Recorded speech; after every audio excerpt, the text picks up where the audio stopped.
Hey. Sorry, my voice is a bit out today.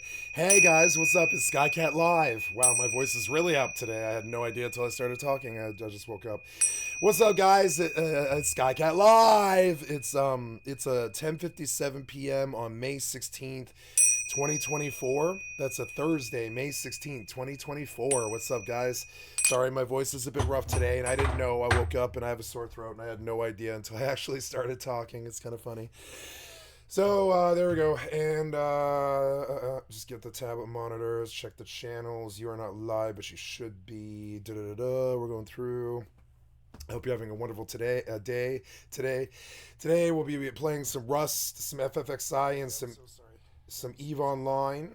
And yep, I'm just getting all my various monitors and everything running up. I'm uploading videos from yesterday because I had another error as usual. I'm thinking YouTube now is just incompetent, cuts off uploads.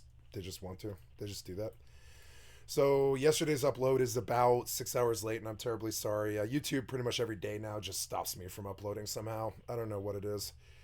But anyways, on that note, we will be going to play some Rust, some FFXI, and some EVE Online. And not much has happened today. It was kind of a long day for me. I did a 15-hour shift. Yeah, 14 hours. Or yeah, it was like 14-hour shift. It was like a 14-hour shift, and then I helped clean the house, and I took a shower, and I drove family to the doctor. And that was after the 15-hour shift, and then I did all the stuff I had to do during the day after I did the fucking 15-hour shift. But my house is deep cleaned. You know, all the bedding's changed, everything's clean and good, and you know, it's a nice beautiful house, and my laundry's done. I did all my chores today and everything, and yeah, it was kind of an uneventful day. And then I slept from 2 until 10, and then now it's 10. Right now it's about 11. It's 11 o'clock. It's right now almost to the second, 11 o'clock in about 50 seconds. And so today we'll be playing some Rust, some FFXI, and some EVE. I hope you guys like what you see. Thank you so much for your time. Gonna go to the gaming now. Sorry to slow it up so long, and I realized that was like 5 minutes, but I mean, yeah, these days it's taking me like 5 minutes to start up the stream. I'm terribly sorry because I have to get like YouTube and Twitch running. I guess I'll put the mic a little bit closer to me since my voice is out. And for this angle, I don't want the mic in the camera though. Like there. Yeah, there. And then it'll get me like a bit downward and get me in the shot. There we go, and then out a bit. Yeah, there we go. Okay, I don't want you really tilted like so much. Okay, and okay, let's do some EVE, some FFXI, and some Rust. And yeah, everything's loading, everything's in. Currently, I'm in Jita. I have to do some Master at Arms. Oh no, she doesn't need it. She doesn't need it. Well, she can at least bring one with her, right? 3 hours. Okay. Well, okay, so give me master and stick it in my council Diplo. Oh yeah, I can probably close that actually. Yep, and then okay, let's turn on some music and we'll do the opening. Today I've got to do I've got to water my plants, and I've got to get take care of my Master at Arms boosters on EVE Online, and then we'll be getting in to pay some upkeep on Rust.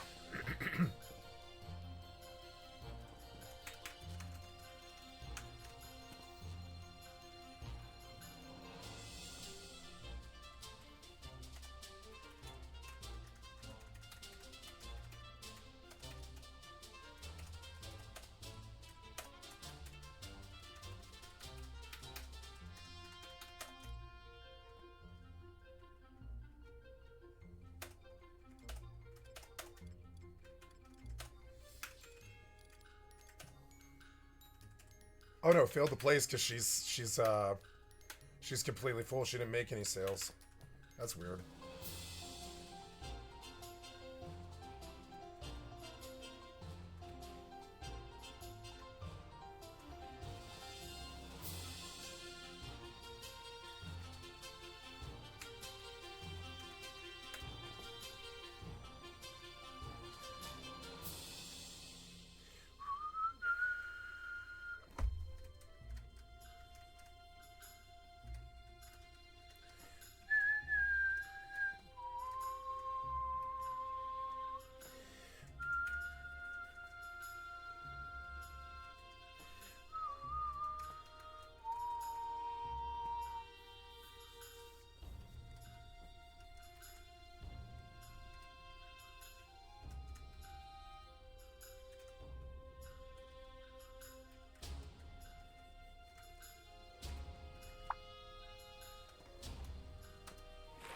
Oh, I am dead? Oh no, I'm not dead, but my boat's gone.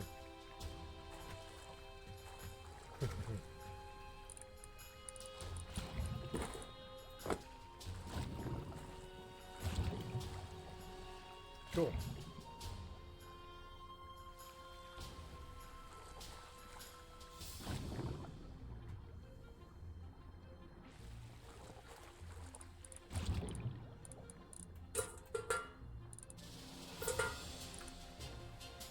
Oh, they changed the way that works. That's cool.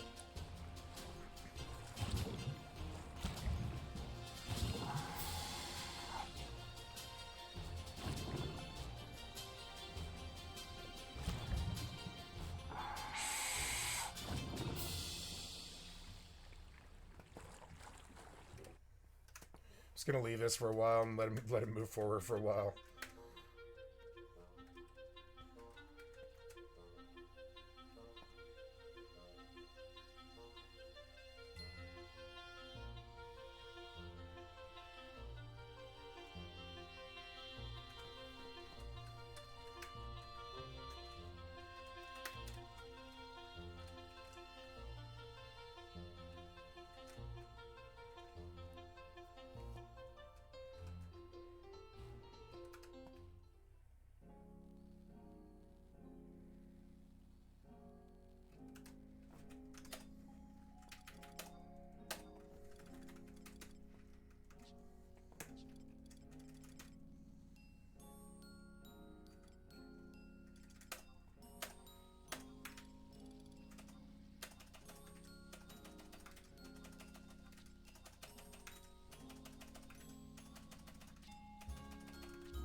Wow, the cargo got me really far out yesterday.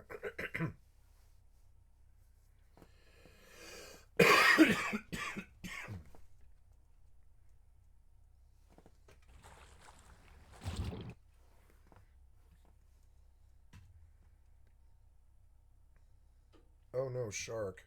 Don't bite me. Don't bite me. Don't kill me. Don't kill me. Don't kill me.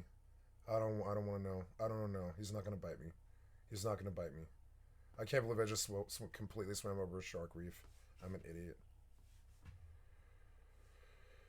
Okay. I suppose that's fast, but I don't know. Yeah, it's definitely faster than this. So yeah, we'll go over there. Okay, so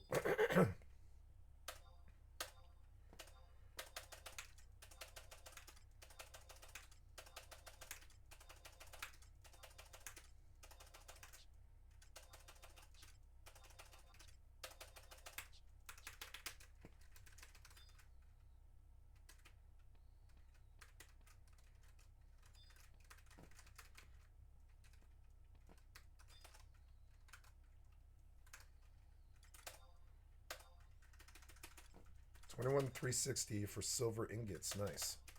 53K, not bad.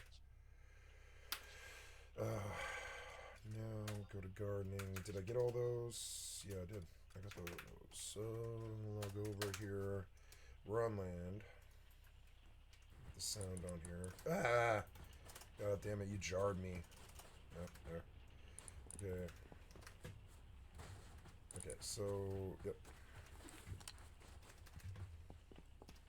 I'm gonna put the scope on this one so that I can actually hit the shot, you know?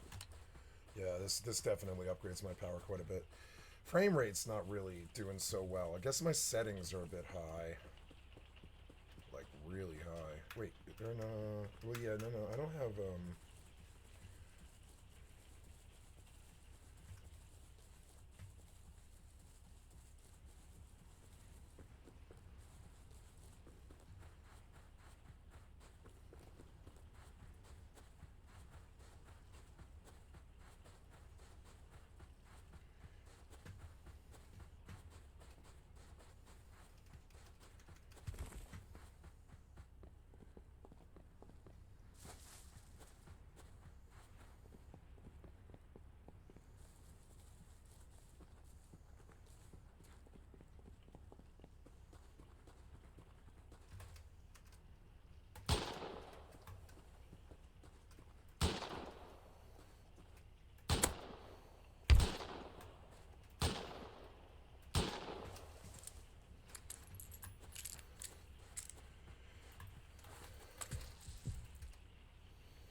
Oops.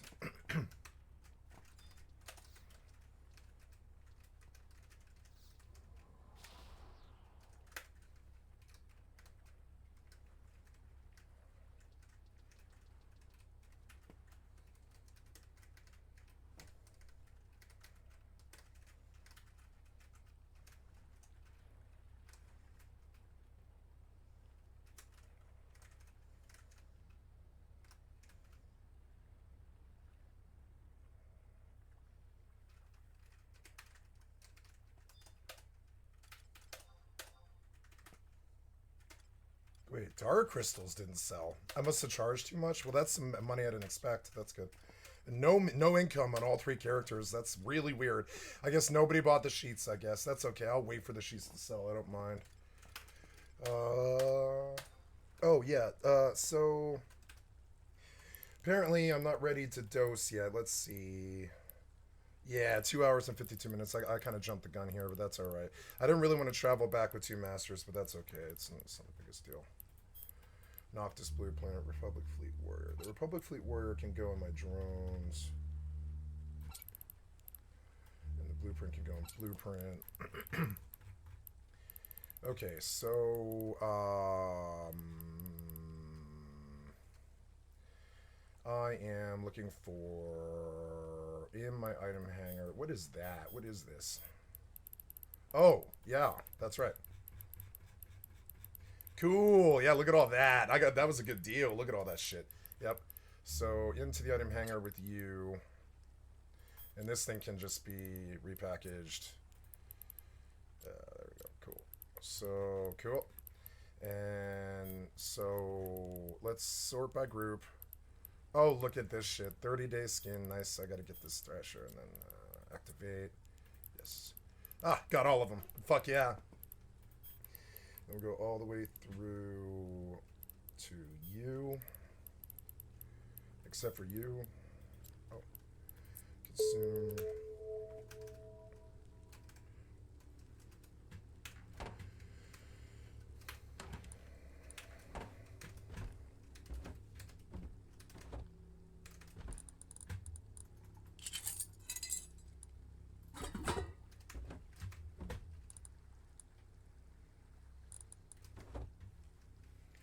I'm gonna research the Python.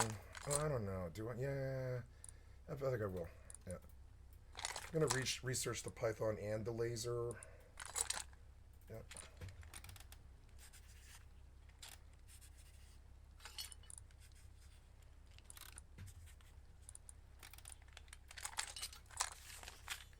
It's a shame. I like the Python, but I mean, to me, its only use is to get into my memory banks before somebody takes it from me. You know? So, bye.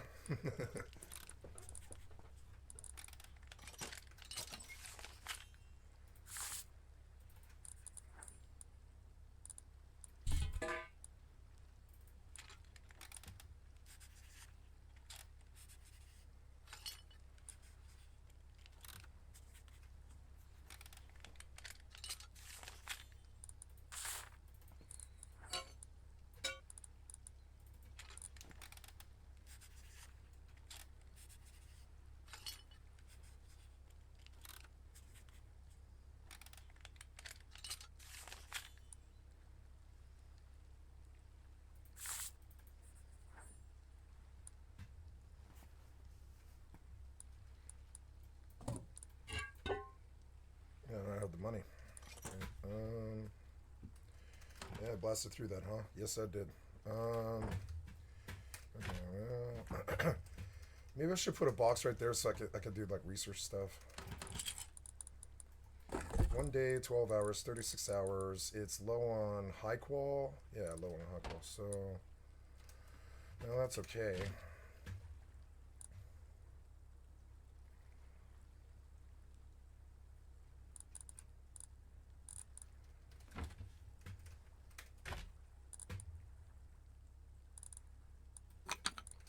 Oh, yeah, that's gotta definitely get my 500. Yeah. Make me a box. And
Oh, wait, that's another thing I have to train.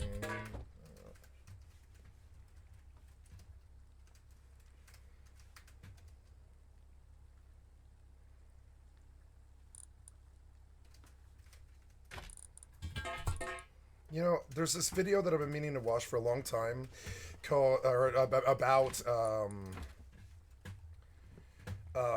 making a gatehouse, and I never built a large clan base. I don't really care for building, so I'm gonna go look at a clan video on how to make a gatehouse because I don't remember, and I'm gonna get the principles of it down. I know there's a certain way that you put the metal barricades on the roof that, like, you know, definitely prevents them from getting over, and I don't remember what it is, and I'll have to go get the core fundamentals of it, which is something that I don't want to do, but it's knowledge that does help. If it, you know, I think gatehouses are a good solution for inside the courtyard.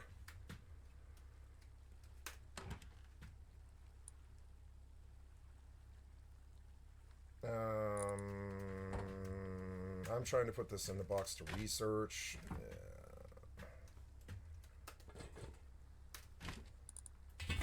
Yep. Then you can go in there. So can you. You're going out. Yeah. You and you and you.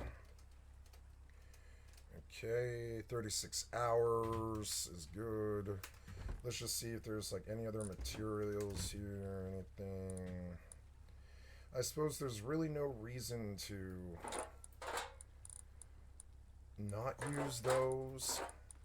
So I'll just use them and then I'll pull them if I ever need to. They make my job easier in here, so I'll just...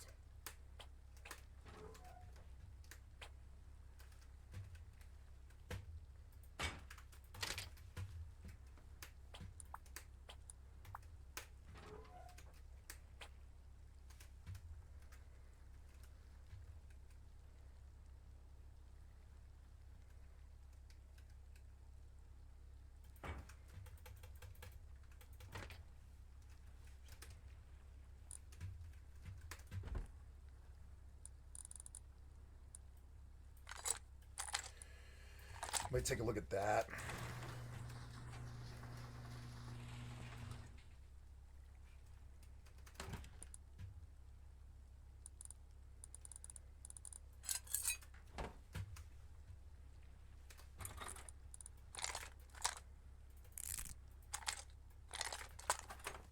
I wish you could change the skin on the prototype.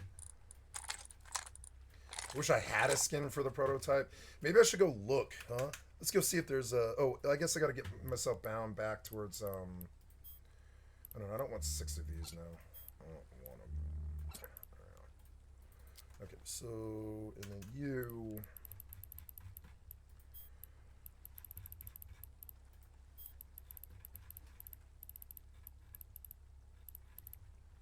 Oh yeah, I was gonna do yeah, all these skins and everything, yeah, headwear and... Well, group up. Tops.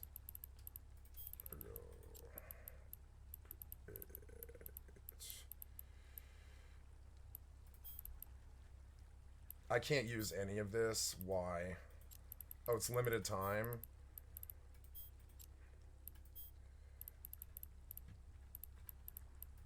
Oh, let's open that.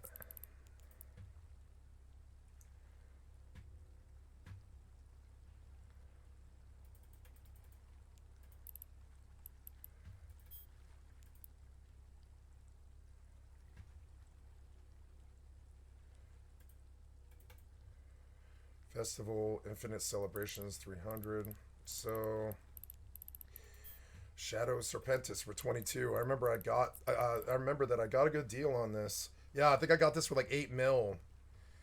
And I don't need it, so I'm just gonna go take the money, fucking, you know, gamble more. Yeah, maybe I should actually sort by price and see if I got anything leaking through that's actually really good. Like that Catalyst Navy issue Federal Police skin. I don't know where I got that, but that's dope as fuck though. Ravenwire Comey goes into new contract sale. Socked armor boosters should sell. I don't know where I got it from. Oh, those 15 socked armor boosters, yeah. Ugh, look, I lost serious money on that. It's fucking annoying. Now we'll sort by group again because I want to see what skins I have. Look at all those skins. Every day I pull in like 60 skins on a game that I actually care about. It's kind of funny. And it's like, why ever play Fortnite again, really? I mean, Fortnite was never fun because the skins anyways, but I mean, yeah. Oh my god, look at all this. Oh my god, it was like 35 skins. Yeah, look at all that. Yeah. I want you to go again, though, because I feel like you didn't even get them all. No, I did. So, okay, all of these go in the new contract scale. When they see how many goddamn skins are in this thing, I want to sort by group, right? Yep, and when they look at this, they're like, what the fuck? It's so many abyssals, and so many fucking skins, and so many fucking, you know, so many fucking, abyssals. Like, right? So many of them. And a bunch of them are good. Like, not all of them, but a bunch of them are good, you know? And so I will post this. We're up to 268. I'm halfway. It's getting more, though. I have more for this stack, like, right now. I think we're going to get to 300 here. So I can't use any of that stuff. I don't know what's the point of these weird facial augmentation things? I don't know, but new contract sale. Women's, men's, women's.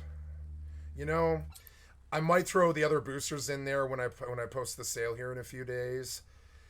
Because I mean, it does boost it by 4 mil. If I put it, if the liquid value of it is 10 bill, I bet I can open up the liquid. If the liquid value of it is literally 10 bill, and they see that, I think they're likely to just give me the 20 bill for that stuff, so they don't have to collect it all in the same place at the same time.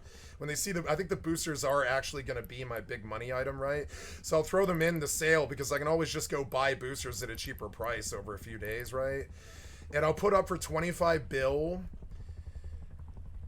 and inflate the. I was gonna put up for 20, but I mean, yeah, actually, I don't know. I want to open the market at 20, and I want to put the buyout at 30, and I am gonna throw the 40 Master at Arms in there because they're gonna be like, oh my god, there's just 10 million in Master at Arms in here, right? And then they see all the other stuff, and they're like, oh my god, he can just have the other 20 billion, right? That's good timing. Oh, my high qual. Oops.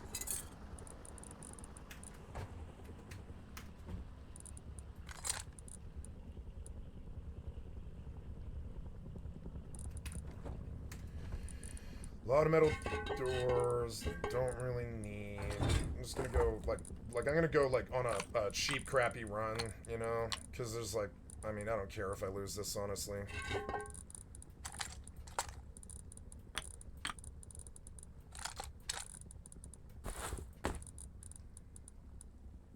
Yeah, we'll just get rid of all this random shit. All it is like 500 metal frags anyways. Yeah, look at that one, so yeah. I don't know. This is stupid. I'm not gonna do this right now. But I will leave like a prim kit so I can just go out if I want. And yeah, and yeah, we'll get the mags in the arrows in the mag. Yeah, so, okay, so over here, I'm gonna dump all this stuff in there. Yep. More kit stuff.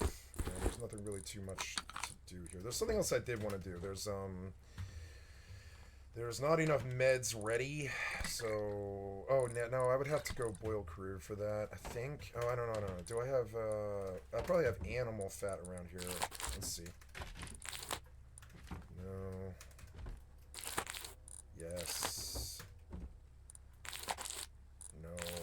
No, I haven't been killing animals out here. That's alright, though.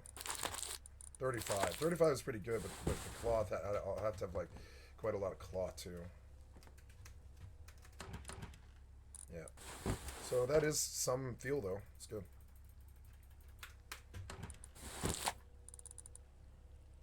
It's enough for what I need. Okay, so... Oh. And medical... There we go. 10... 10? Yeah, 10 should do it. Yeah, that like pretty much wiped out my fuel. Okay, let's go on about our business of examining flower pots. Examine, examine, examine, examine, examine, examine, examine, examine, examine. Right now, I do need sometime this week a a Eco Warrior Sandoria, but I will.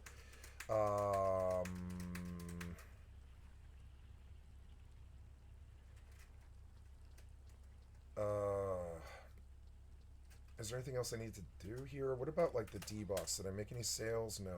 Okay, so we'll go post sales. Just gonna look at my storage real quick and make sure there isn't anything stupid in there. The silent oils are a problem. I'll have to address that while I have money. Yeah, I'll need a new stack of silent oils, so I'll just drop these in here until they consolidate. We're gonna look through for any stacks or anything that can sell. Oh no, I am selling singles and they have not sold, but when they do, it'll be nice. Yeah, I could do a whole load of this crap, and I probably will. There's 12 Mithril Beast coins. I'm definitely gonna fucking cycle those. Yeah, we'll give like a whole load of stuff to the alt.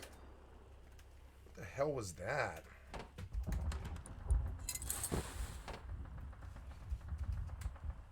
That is That is M2.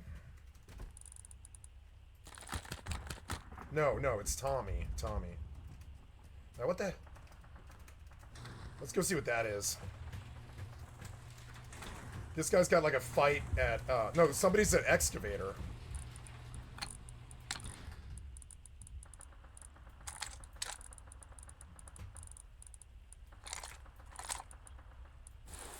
I need arrows. Where are they? I'll take like one.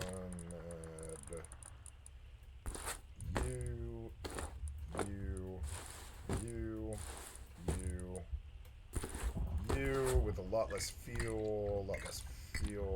Yeah, that'll do. That's a good prim kit, I think. And we'll take like 4 of these. All right. Let's go see what that was. It is currently 9:30 in the morning. Lots of Tommy fire at Excavator. I think they're killing scientists pretty quickly. Yep. Or they're hitting this guy's base. It's explosive. Somebody's doing some base. I wish it was this one. Fucking idiot.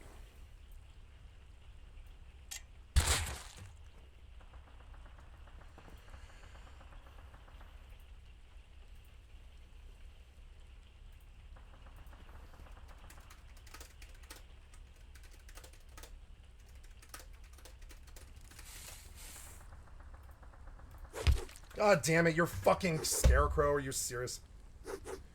Yeah.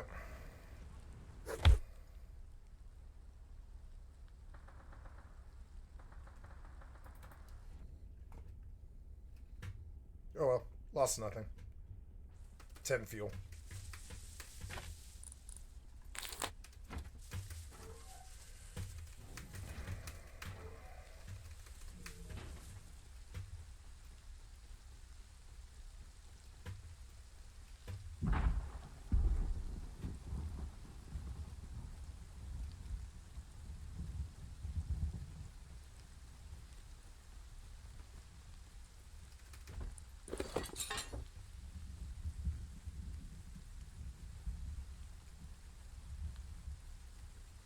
My frames are down. I'll have to look at the settings. Maybe it's because I'm in Jita.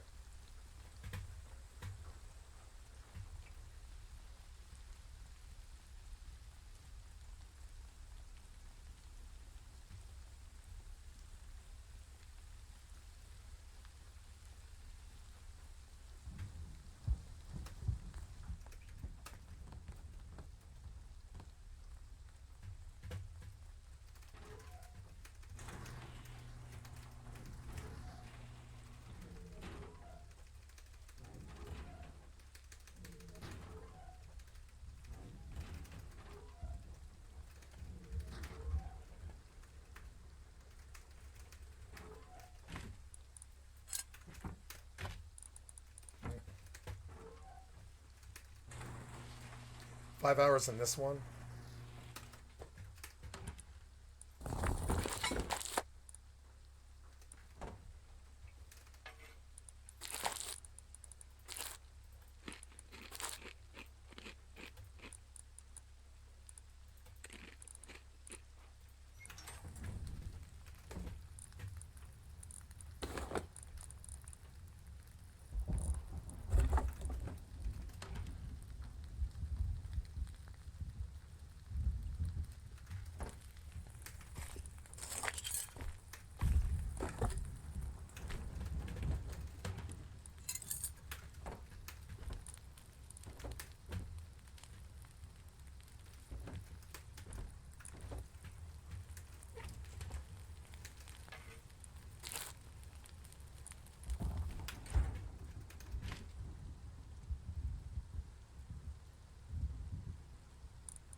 Oh, yeah. So, gotta take a look at the settings here. Something's not good. Is it the resolution? No.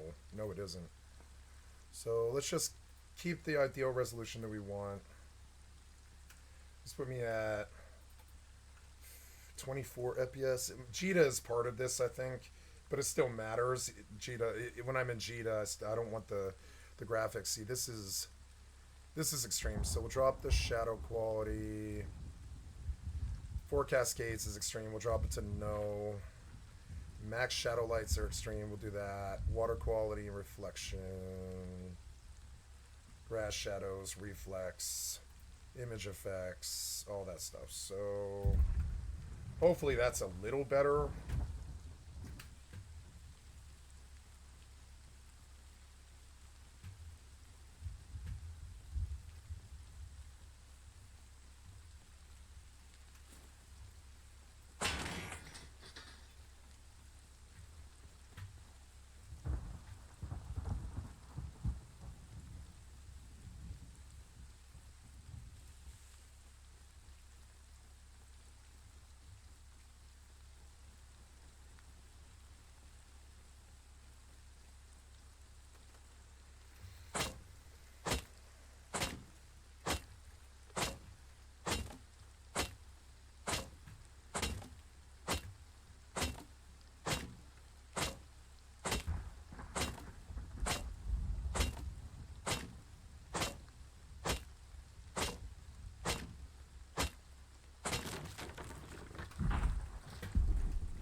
God damn it.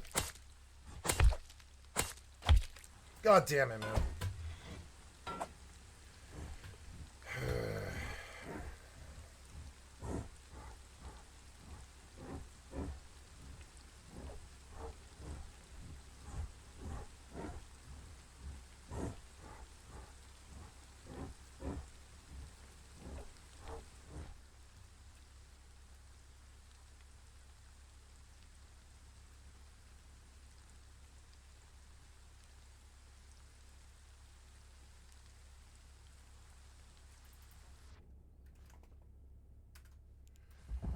Okay, so she's got her master. Good.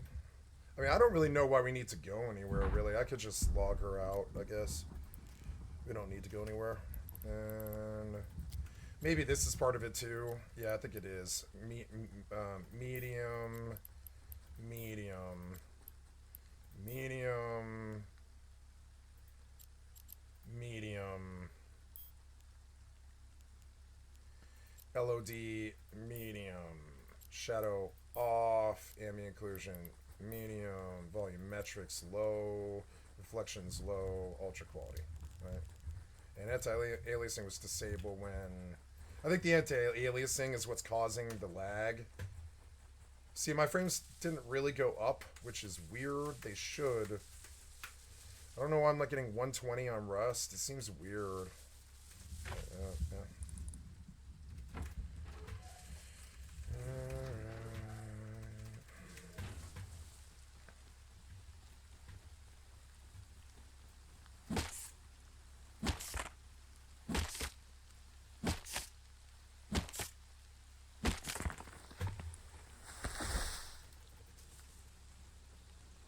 That's a mini heli.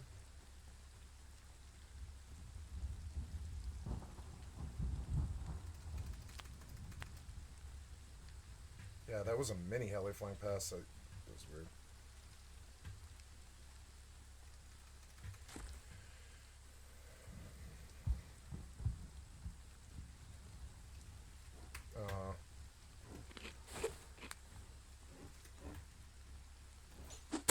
God damn it.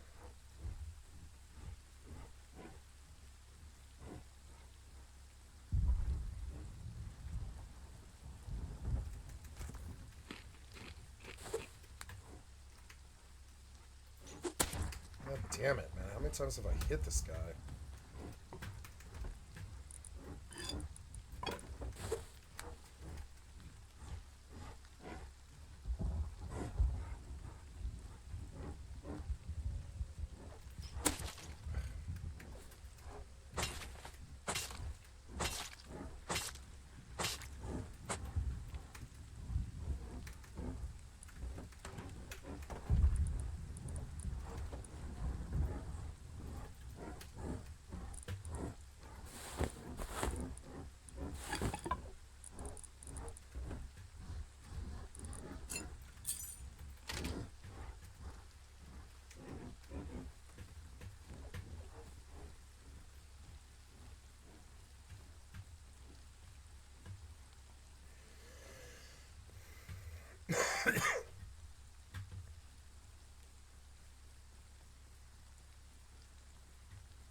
Oh, I left that pick up there.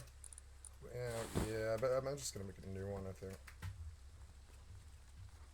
How did I miss the pick? That seems weird. I don't know.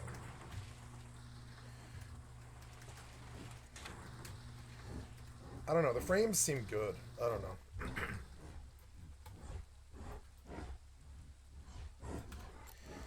I don't really like this, and it's because I don't have high shader. Right? All the rest of it could be medium. Yeah, medium, medium, high. Medium, medium, disabled, disabled, low, low, ultra. How's that look? Yeah, that's the look I'm looking for, but... Yeah, it's a little intensive. It's alright. I think it's because I'm a Vegeta. So... No, I will send her back with her. That's alright. Play now. Oh my god, you are annoying.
Oops.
I heard a mini kind of hover past.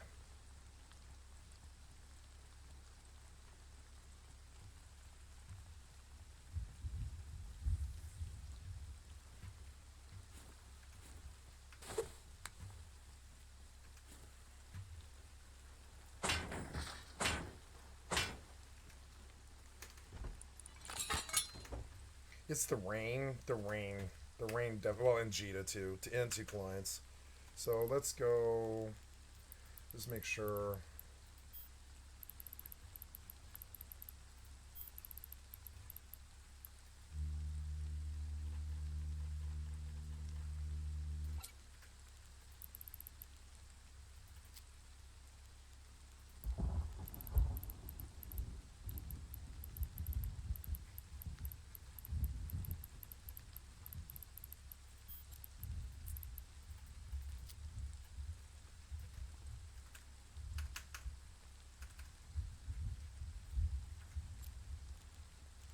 Yeah, better.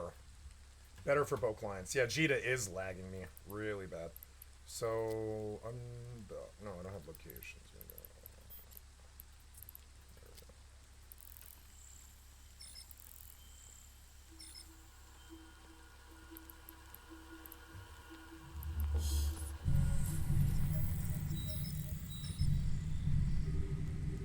Autopilot engaged. Autopilot engaged. Warping to Stargate. Warp drive active. Warping to Stargate. Warp drive active.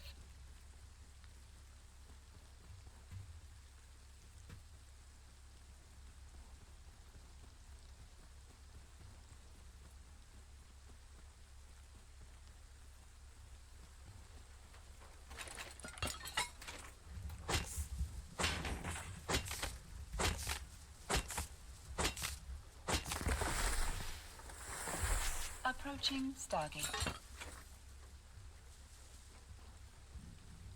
Approaching Stargate.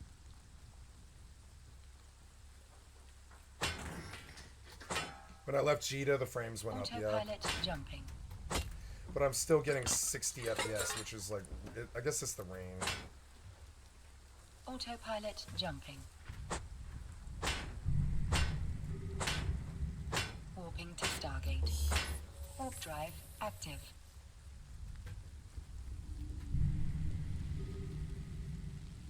Warping to Stargate. Warp drive active.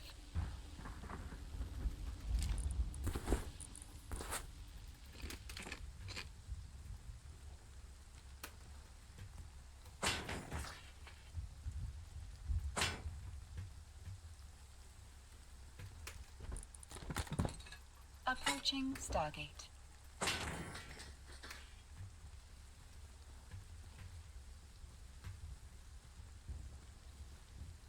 Approaching Stargate. Autopilot jumping.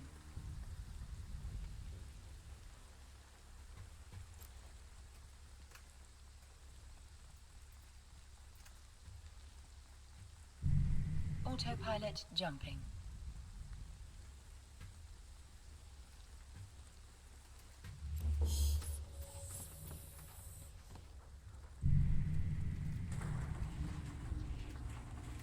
Warping to Stargate. Warp drive active.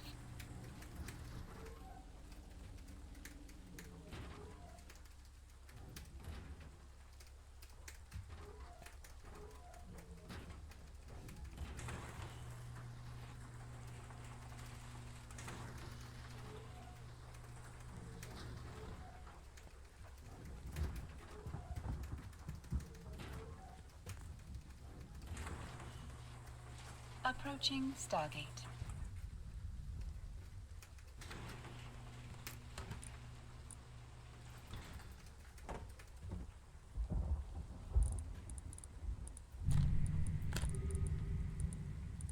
Autopilot jumping.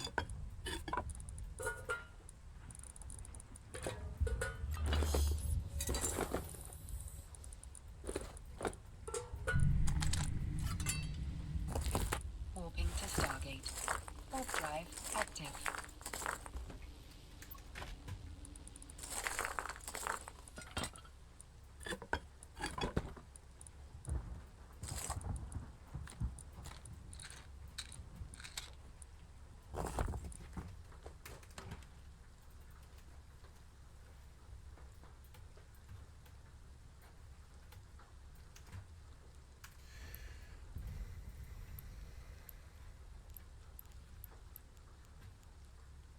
Approaching Stargate.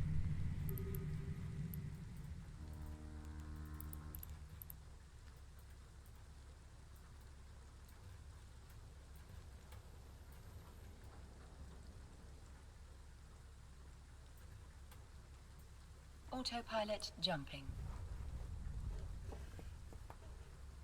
What happened to my pen?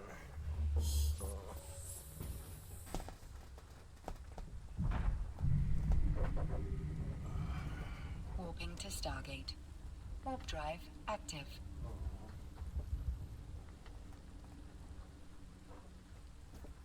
It's not down there. That's weird.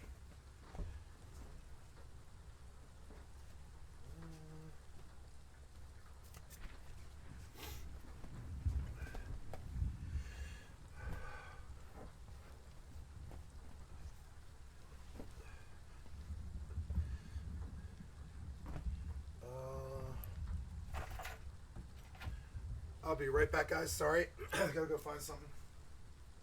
Maybe it fell or something. No, it didn't fall. Approaching Stargate.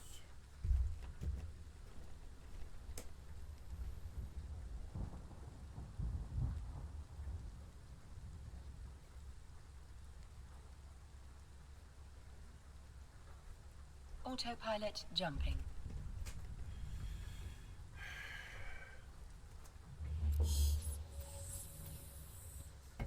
That's weird. Warping to Stargate. Warp Oh, there it drive is. active. Sorry. I had to find something. I left the lights on.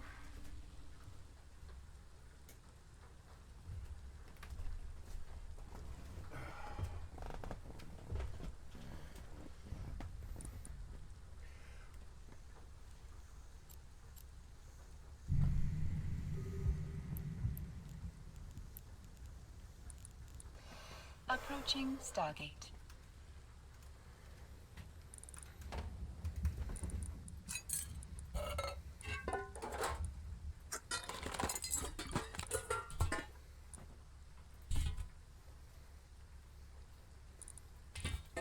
Autopilot jumping.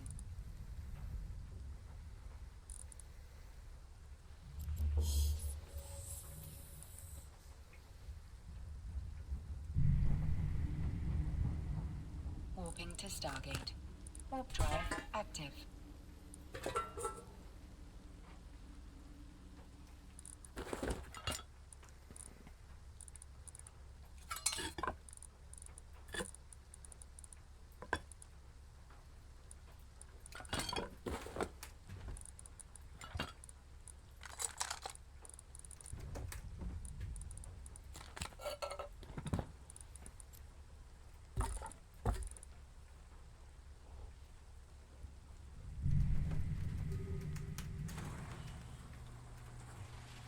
Approaching Stargate.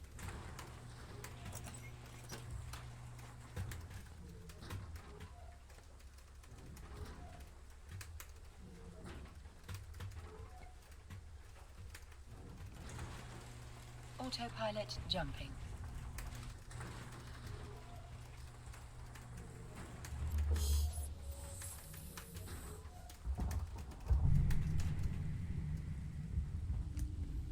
Warping to Stargate. Warp drive active.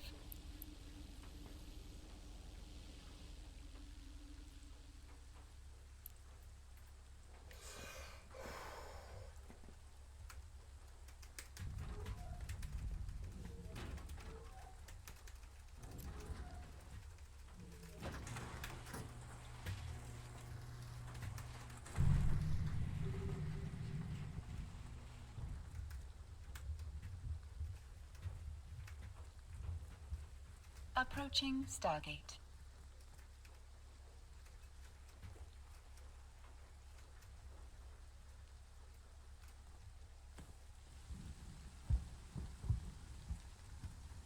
Autopilot jumping.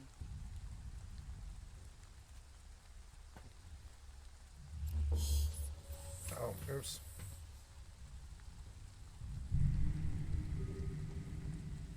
Warping to Stargate. Warp drive active.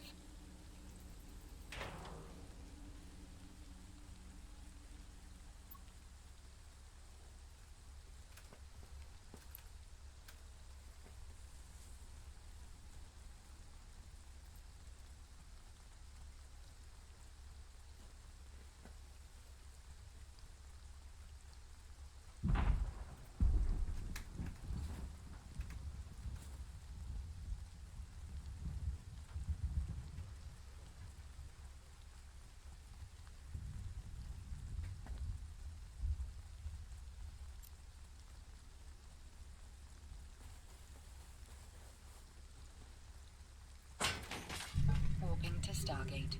Warp drive active.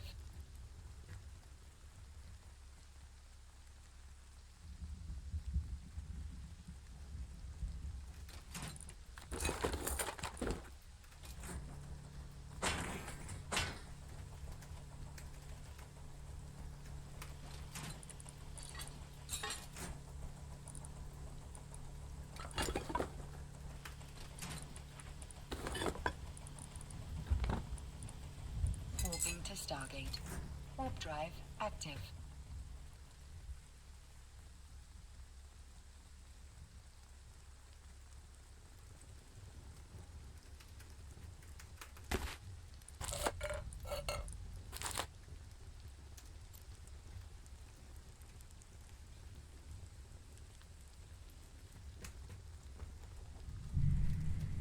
Approaching Stargate.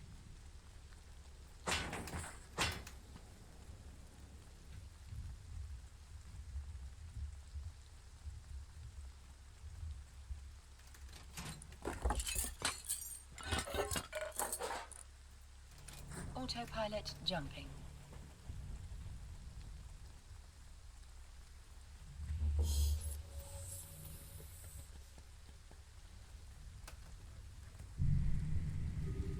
Warping to Stargate. Warp drive active.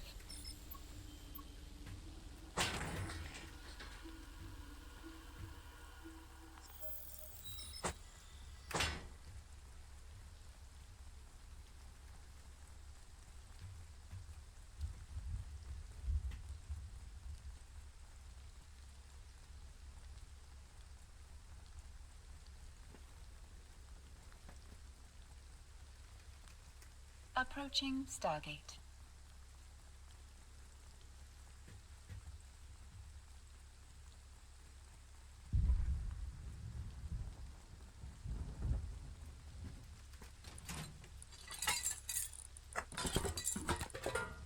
Autopilot jumping.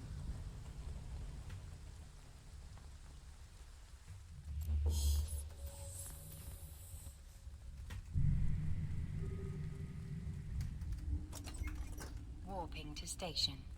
Warp drive active.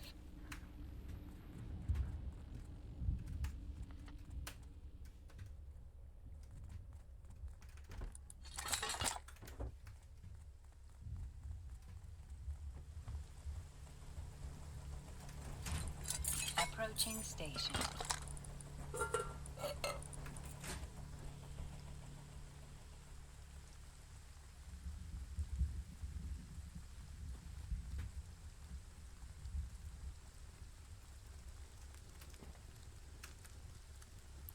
Docking request accepted. Autopilot disabled. Waypoint reached.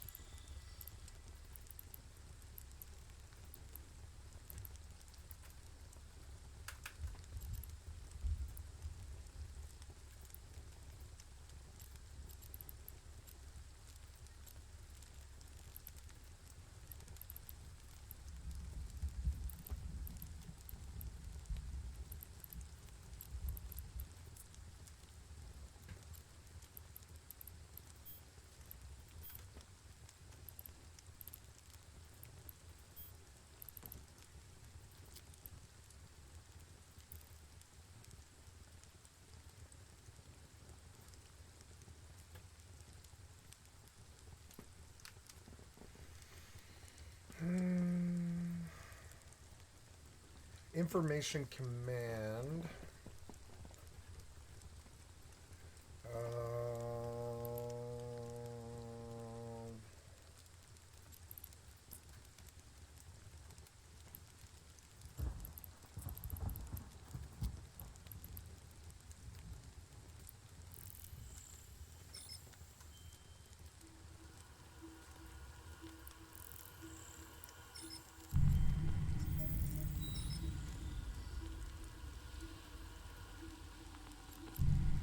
Autopilot engaged.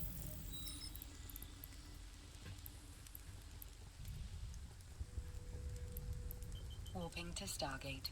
Warp drive active.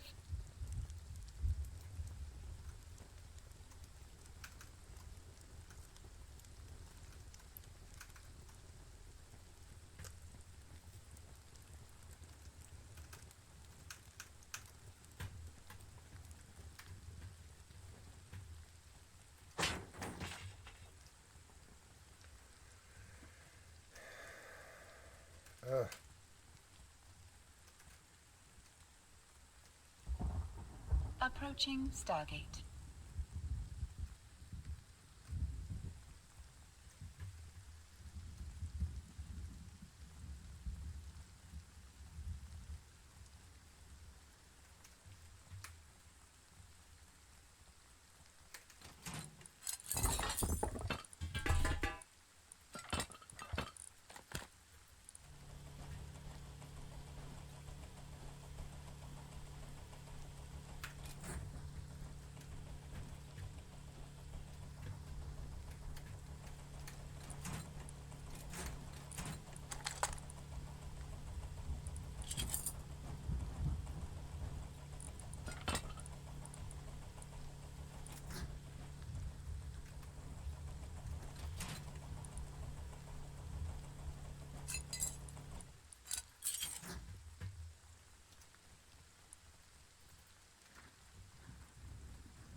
Autopilot jumping.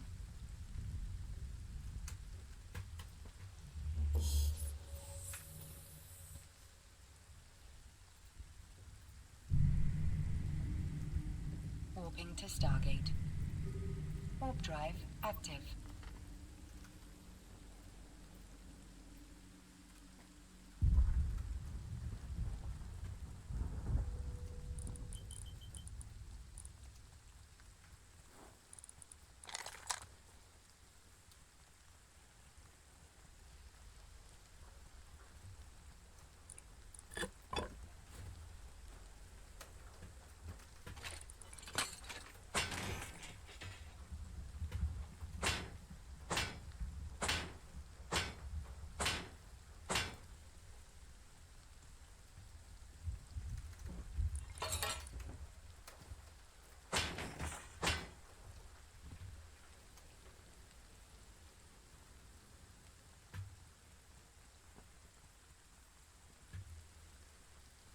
Approaching Stargate.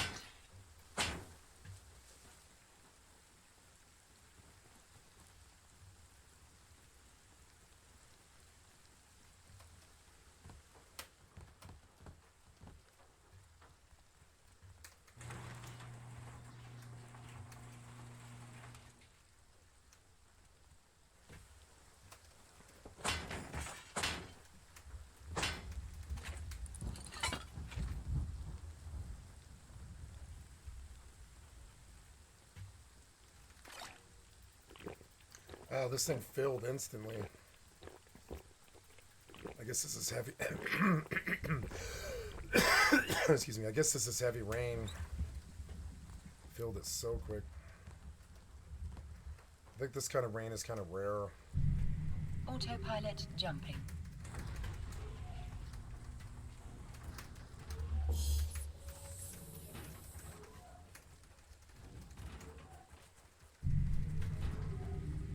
Warping to Stargate. Warp drive active.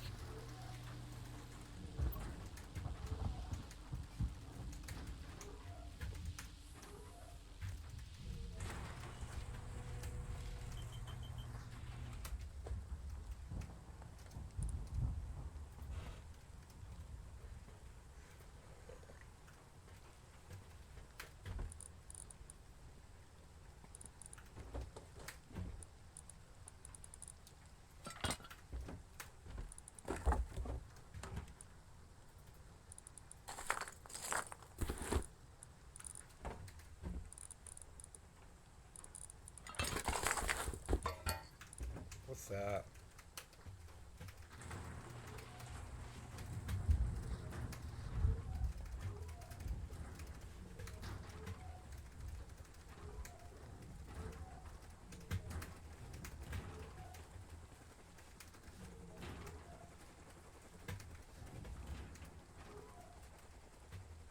What are you doing?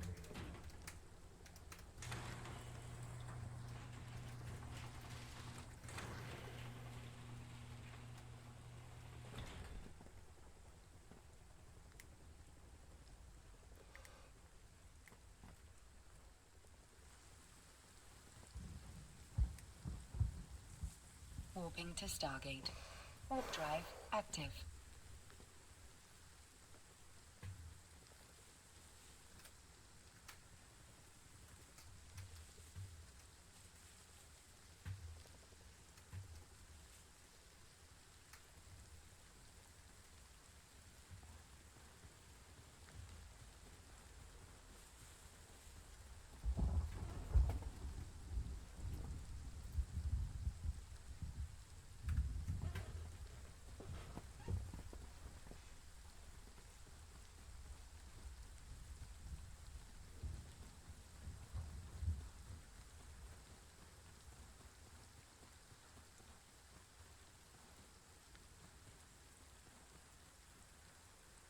Approaching Stargate.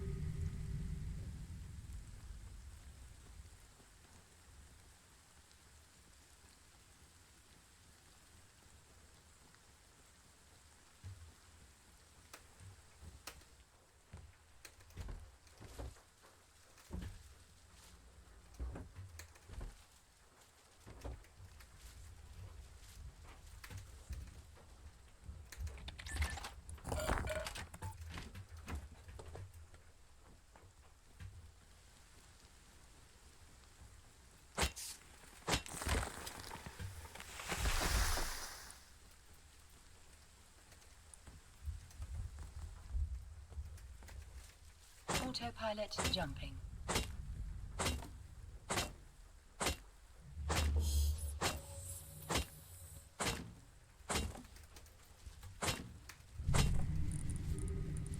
Warping to Stargate. Warp drive active.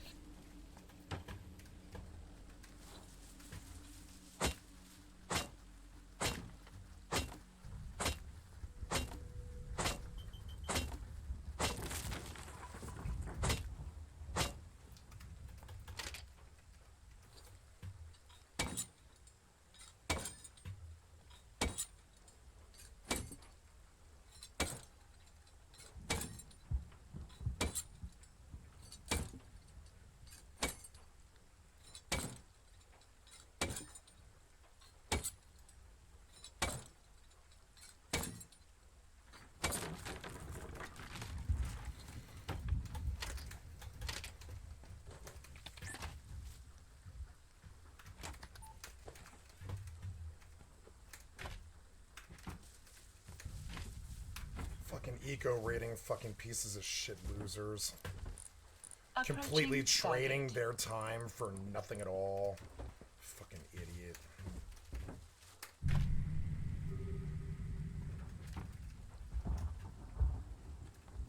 But I mean, that's what worthless piece of shit born losers all their lives do. They just waste their time wholesale because their lives aren't worth anything, you know? Their lives aren't worth like their lives are not worth the carbon matter in food and water. They created them, so they just waste their time wholesale. They'll waste, you know, thousands and thousands of hours on eco rating and shit like this. Stupid ass shit because their fucking time means nothing because they're garbage crab people. They'll just waste their whole lives away fucking eco rating and shit like this. It's so stupid. And so their value is very, very low in the community, I would say.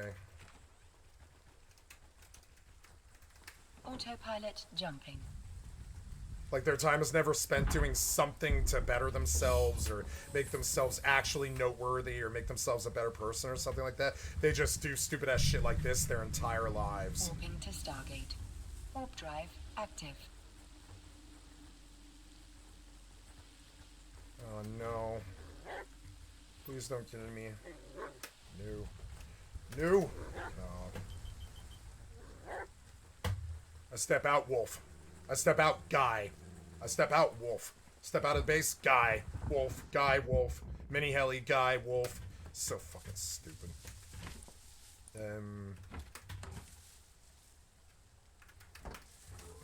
So...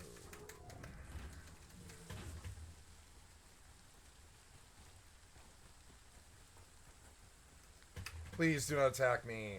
See? Step out, wolf. Step out, wolf. Step out, wolf.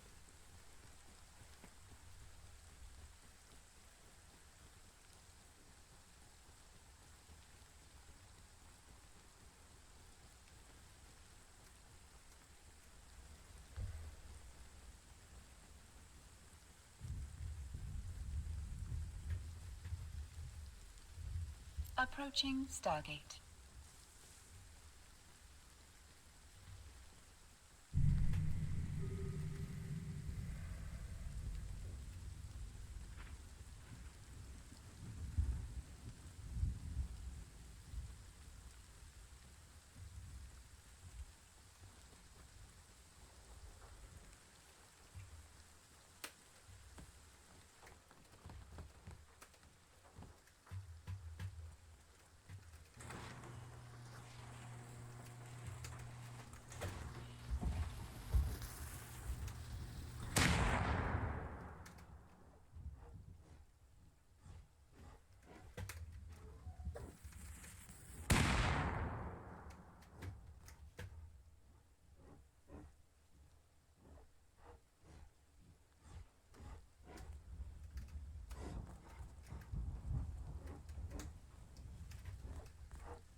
Autopilot jumping.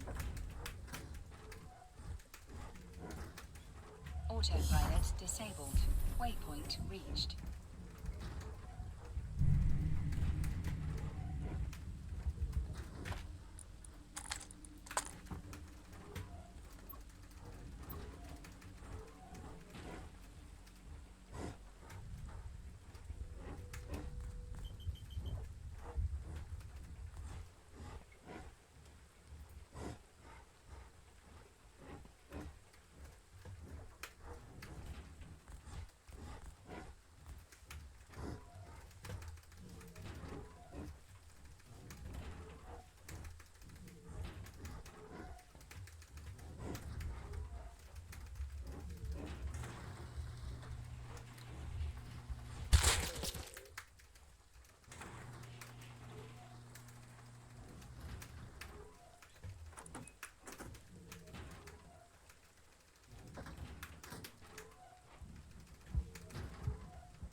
Thought I heard something. Must have just been thunder. Oh, I'm here. Okay.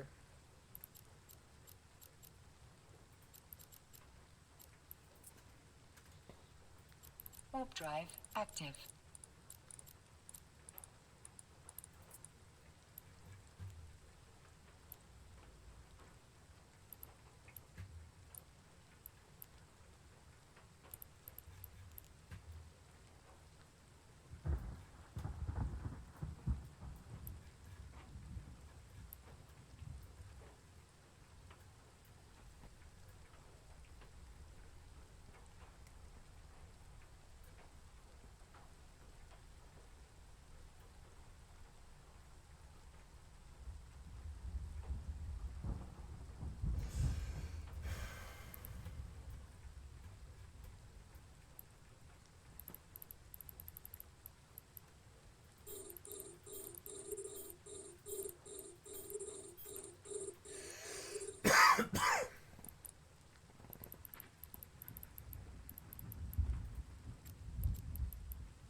was that?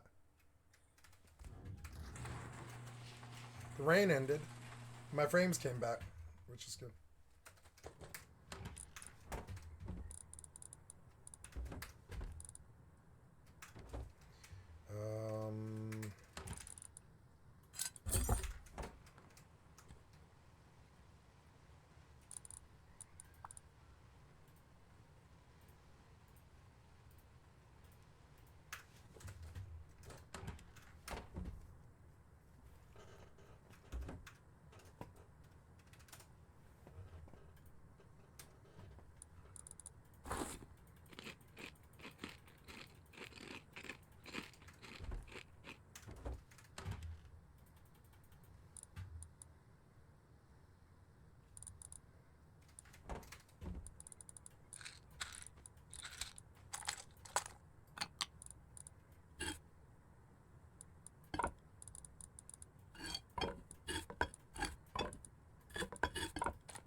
Weeks ago, I was putting together a video taking a look at all of the upcoming Thank you, Force Gaming, for the excellent content from our stream. I've liked and subbed to your channel.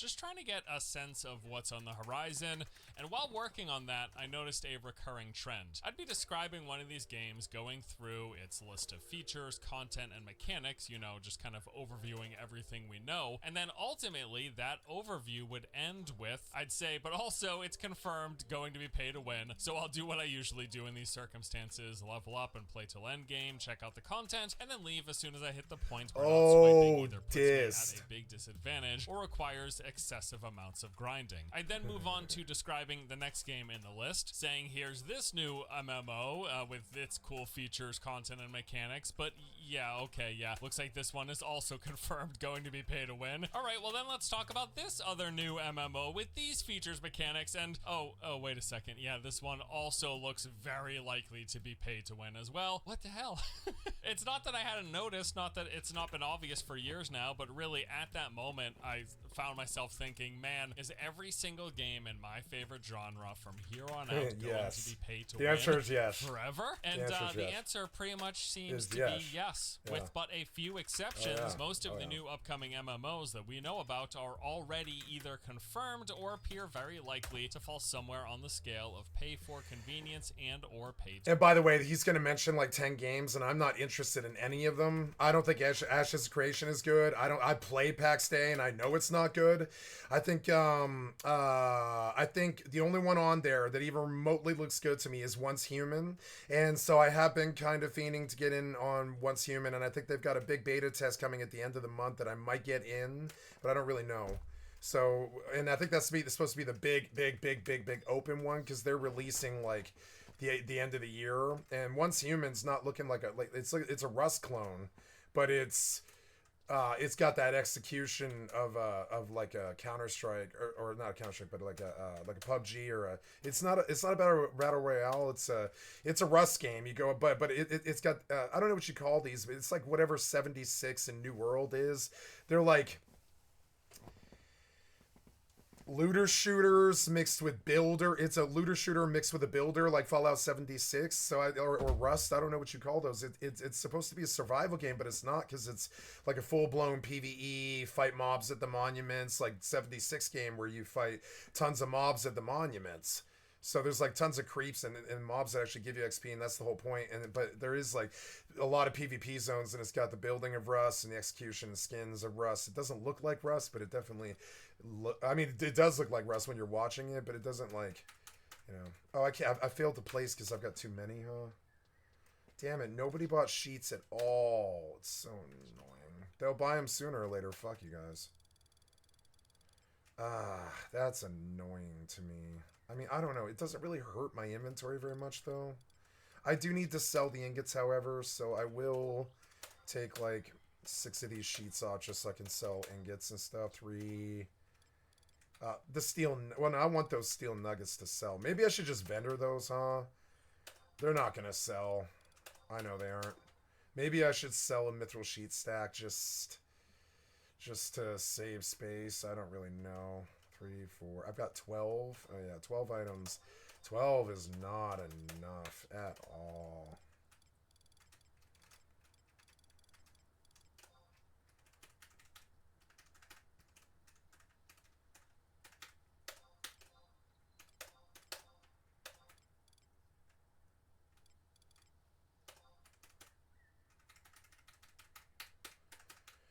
People want copper to go down, but it won't.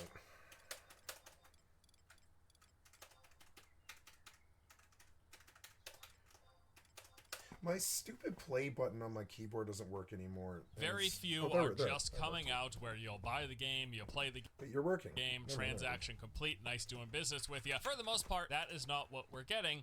And yeah, that kind of sucks. I mean, paying extra for these games has always been a thing. What with MMOs basically being the grandfather of the live Rust was like that. Rust was very pay to win. Support, patches, and content updates has meant that these games for the longest time... Like, I would say that the Frost suit, the Arctic suit was definitely, like, so pay to win. It completely enabled all of those fucking cocksucker fucking large clans with 8 to 16 to 36 people or whatever to fucking wear Arctic suits in snow and just be there fucking permanently, and all they have to do is go get a fucking hazy and just like change the skin on it, which was also really crazy pay to win.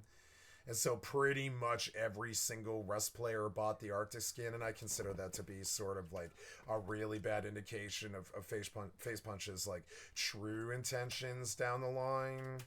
But and then they also did other stuff too. There's like a lot of other pay to win. Like I would say that the Festive Garland, while it is pay to win, it's also like a Christmas decoration, so it sort of makes sense that it's in the game. I don't have a complaint about that, but it is pay to win. It's cloth for about the same quality of light that like I would say candle you know, what they call it, can candles, you know, tuna can lamps, and for just cloth, and it's permanent, and it's free, and it doesn't cost any resources or anything. And I really consider that to be really fucking pay to win, like really pay to win, like almost, it almost made me like want to quit the game when I saw it. I was like, yeah, this game kind of is pay to win, like, you know.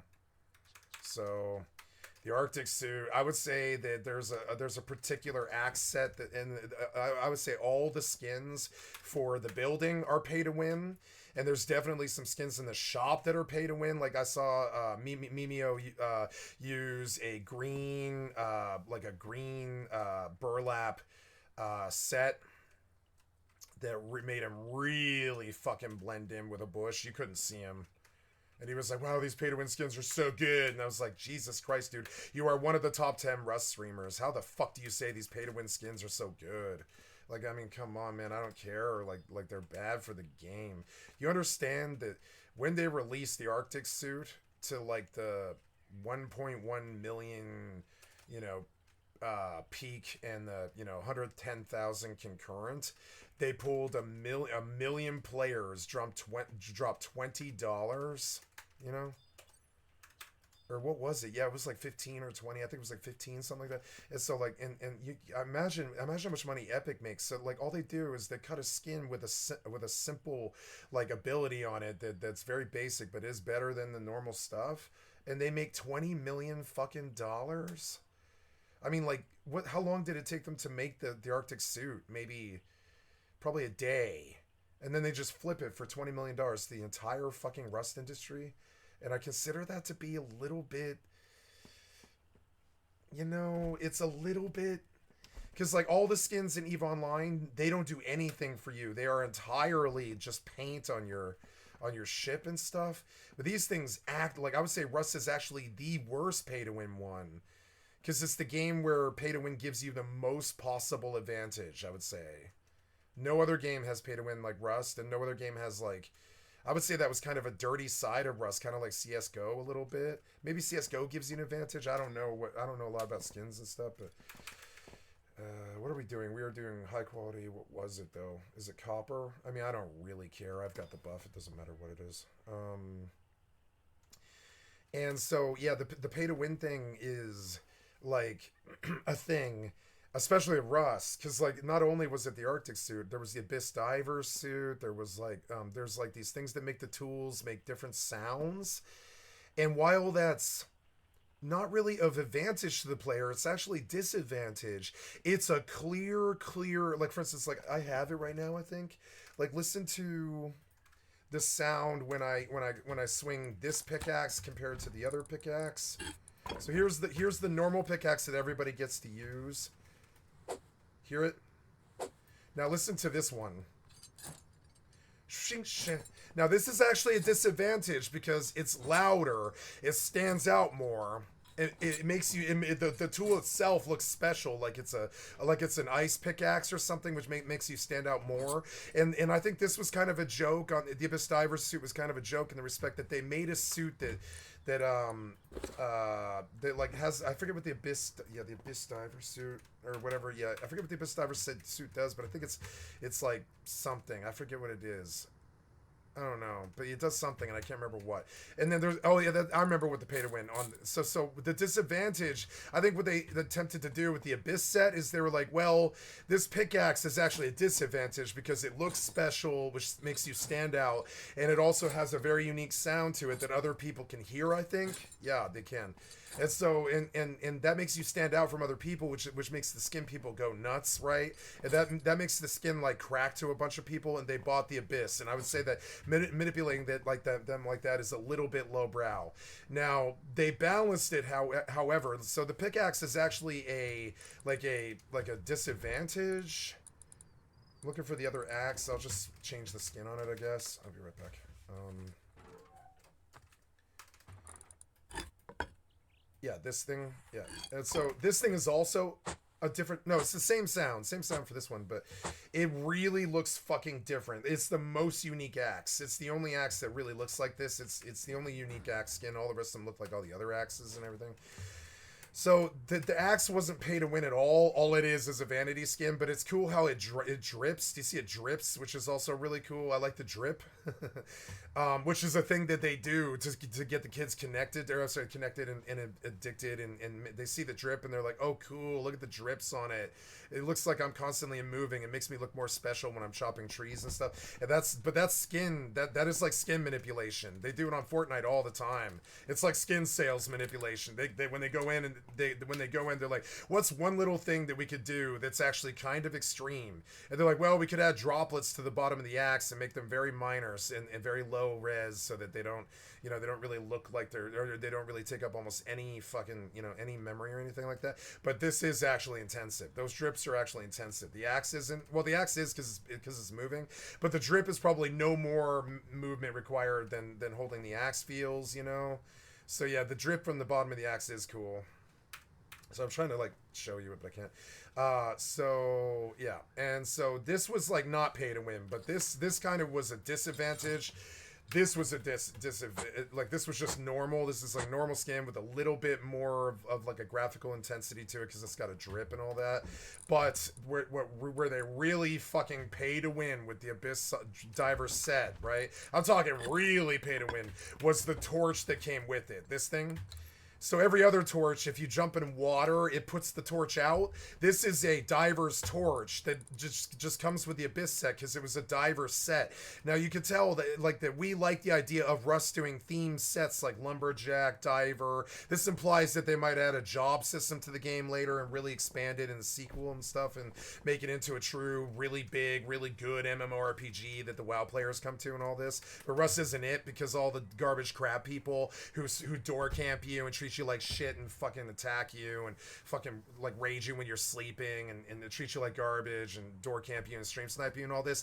WoW players will never come to Rust and make the Rust game the best game. It'll like Rust is the best game I've ever played, hands down. It's got the most quality of life, the most features, the best graphics, the best sociality, the best building, the best everything. It's got everything. It even has a what I think is at its core a deeper RPG system because you need the stuff than World of Warcraft, because you don't need the stuff in World of Warcraft. And the only time you ever, and I'm talking even in hardcore, the only time you ever need gear is if you're doing something higher level than you, or doing something that you're going to get more link than you want, or more aggro than you want, or you're in hardcore, and you don't want to fight a boss that's got crit moves and stuff like that, or you're in an end game guild that's doing the end game content that needs the gear to pass that current world boss. I'm talking current world bosses require gear, right? You can't just walk in there with whites and expect to win. You can't. And you'll hold the raid down so badly that they'll fail the raid probably, especially in Classic. So, well, maybe not in Classic, I'm sorry, especially in Retail, because in Retail, if one dude in Mythic mode raiding doesn't do his damage, you fail the raid. So... like the damage required to kill the boss is so fine-tuned in Mythic that because it's where the real competition is, and so Blizzard really worried about that, and so like those Mythic people, they would come to Rust if there wasn't so many garbage crab people here. It was really difficult for me to withstand it. I didn't come from a game where you can receive this kind of harassment. Blizzard never would have let you receive this kind of harassment. They would have kicked the kids off the game. Absolutely. They would have just kicked them off and been like, you're detrimental to the community. You don't belong to this community. We don't want you here. Especially if they had been hacking or anything like that. They would have just kicked them off. And there never would have been a flourishing hacker scene like this full of shitheads that fucking harass me all day like fucking worthless piece of fucking dog shit garbage people, And so and so I'm hoping in Rust 2, they just nut clip the worthless kids and they can't do this kind of shit. I hope they fucking fix the goddamn TC so you can't offline raid and all this other shit, because the world will be so massive like Minecraft and all that you can dig down into the mountain and it'll take so many days for somebody to find you that offline raids just really aren't very conductive to the fucking game. The game should be where you get to respond to the person, because that's how it would be in real life, right? If you built a big castle or base in real life, you would be in a bed up in that base somewhere. You could be out traveling, in which case I guess you could lose the base. But I mean, like, that's how it should be. Either I'm okay with you being out traveling and getting raided while you're out. I'm okay with that. That's okay. If you're online, you should be able to get raided, even if you're not at the base, you know? But if you're offline, you shouldn't be, because the garbage crab people, that's where they live. It's like the layer of feces at the bottom of the mud pool where the fat ass, like, you know, shitty catfish who's never had sex and fucking, you know, like doesn't have a brain and is totally just a fucking product of their own shitty fucking spaghetti brain craziness, you know? And so they're down there under that layer of feces, like a catfish down there, and they're like fucking like wallowing in the feces, and they stink like hell, like the basement dwelling fucking morons that they are. And they're constant on attack, and they're, you know, and all this shit, right? And no WoW player, no ESO player, no, like, I don't know, no FFXI or Final Fantasy XIV player would ever, no MMORPG player would ever put up with that kind of treatment, and they will never, ever come to Rust and make it a good game while these garbage crab people are allowed to behave like this.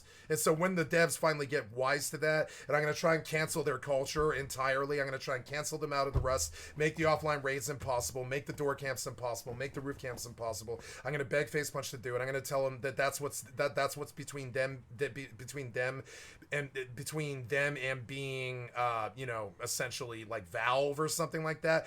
Facepunch could be as powerful as Valve because they have the best game on the market, but the only thing that's holding them back is they are catering to the piece of shit toilet bug fucking idiot efforts that sit there and fuck with you all day. They're catering to those people. They do so willingly.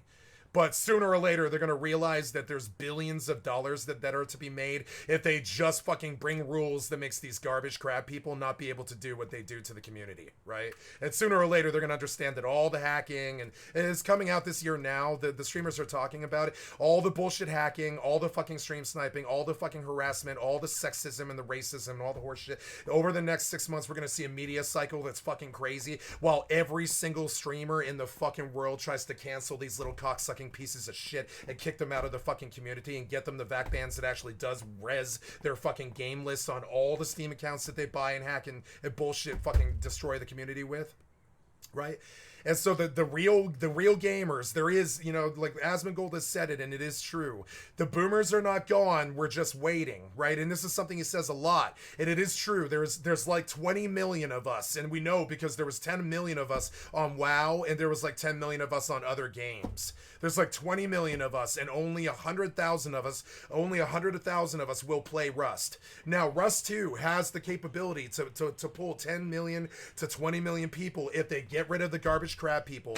They shut down the fucking offline rating. They get rid of this bullshit like roof camping and door camping, constant harassment. The target abuse catches them a vac ban that loses their entire game list across the whole IP, and they got to get around that VPN issue. They've got to get around all of it, and the AI and the tech will get them there, and these kids can't hide that much longer.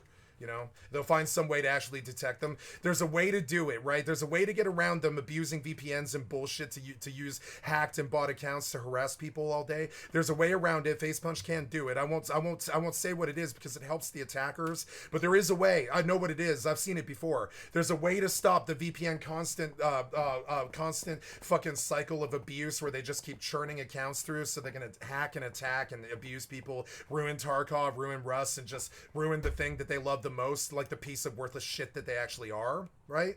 They're worthless pieces of shit that I'd be okay if they died, honestly. I don't want them to, but I'd be okay if they did, because they are damaging the fucking community so fucking badly that they will kill the industry itself.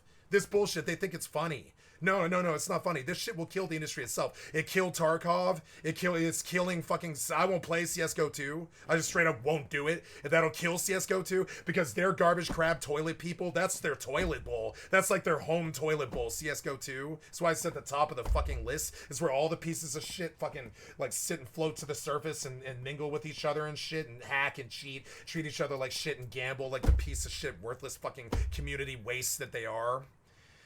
And so all of that has to be fixed. It has to be fixed by the white hat developers that provide these games for us to play, that fuel our lifestyles and all this. All of it has to be fixed, and it's on the way. They've been talking about it. Valve and Gabe Newell and all these other people and stuff. They're like, we're gonna stop this abuse and we're gonna fix this so they can't do this anymore. And it's like, motherfucker, how many hacked accounts did you use to abuse me today? It's like, fuck you. That shit will come to an end. And when it does, they'll make a Rust 2 where these people can't have. They actually have to have skill, and they'll eventually probably quit gaming at that point when they realize that all the hacks and all the cheats and all the bullshit and all the idiots that protect them and all the people in their clan that make it possible for them to suck dick and still play the game, it won't be like that anymore. They'll have to actually sink or swim, and they'll quit gaming when they realize that they can't use cheating and hacking and bullshit and numbers to fucking get everything that they want. When the developers actually thwart them, and it is coming, they've been saying it in the videos. I look at it each day. This pay to win thing that Force Gaming is doing is a hella part of that. All the time these people abuse pay to win shit to harass you and all that. This is a part of it, right? All my favorite games are pay to win. This is an example of how we're gonna force the fucking industry. We're gonna force the industry to deal with these piece of shit hacker losers from like China and Russia and fucking, all these piece of shit white kids and British kids who think they're fucking cool because they act like Chinese fucking hackers all the fucking time and harass people and sexually abuse people and all this stupid ass shit and fucking sexually harass people and all this. And it's just it's a gender fucking based thing. It's entirely men. I've never met a woman in my life that does this shit. It's a gender based thing that's like, and it totally scares the shit out of the women, scares them to death. They won't come to the video games if they really want to. These garbage crab people have ruined fucking video games, and their time is coming. Sooner or later in the next, I'd say probably 2 to 5 years, they'll get around the VPN thing, because there is a way to do it. You can just track how many rusts are coming from that client. It's very simple. You actually can't do that. You can, and that'll shut out that's where these shitheads live and breathe. And when Valve fucking realizes it, and I'm not gonna tell them because it'll make me a target for all the shitheads and everything. But when Gabe, I'm better at Steam than Steam. When Gabe finally figures out how to stop the fucking constant hacking, and there is a way. I've seen it before, right? But I can't say it or it'll make me a target. You know what I'm saying? For all the shitheads that live and breathe through that stuff. There's actually like money in this. It's insane. So I'm not gonna fucking blow their game because it's like, they will target me. You know what I'm saying? They will target me. If I get them off Rust, they will target me like in real life. So I just let it go, and I'm like, motherfucker, the developers themselves will thwart you, and you will have no fucking, you have no beef with me. My job is to let the developers know that they've got a serious genre killing, industry killing, fucking survival genre killing, fucking problem with the offline raids, the piece of shit harassment, the fucking many different names all the time, the fucking constant battle cleaning, fucking harassment and tracking and all this stupid ass shit, right? The developers will tighten their ship in the next 3 to 5 years when they realize that there's billions of dollars at stake, and these kids' fucking lifestyle that they thought they were going to be able to live their whole fucking life is going to go to the wayside, and they're going to attack us all. They're going to be like, oh my god, I can't even log on Steam ever again. And they're going to go crazy. They're going to go fucking crazy. They're going to attack us. They're going to attack Gabe. There's going to be a BSO, not BSO, what is that called? It's going to be DDoS on Steam and shit like this. When Gabe finally does just exit them out of the fucking community, because it's entirely up to him. We can't do anything except educate him on how to do it, right?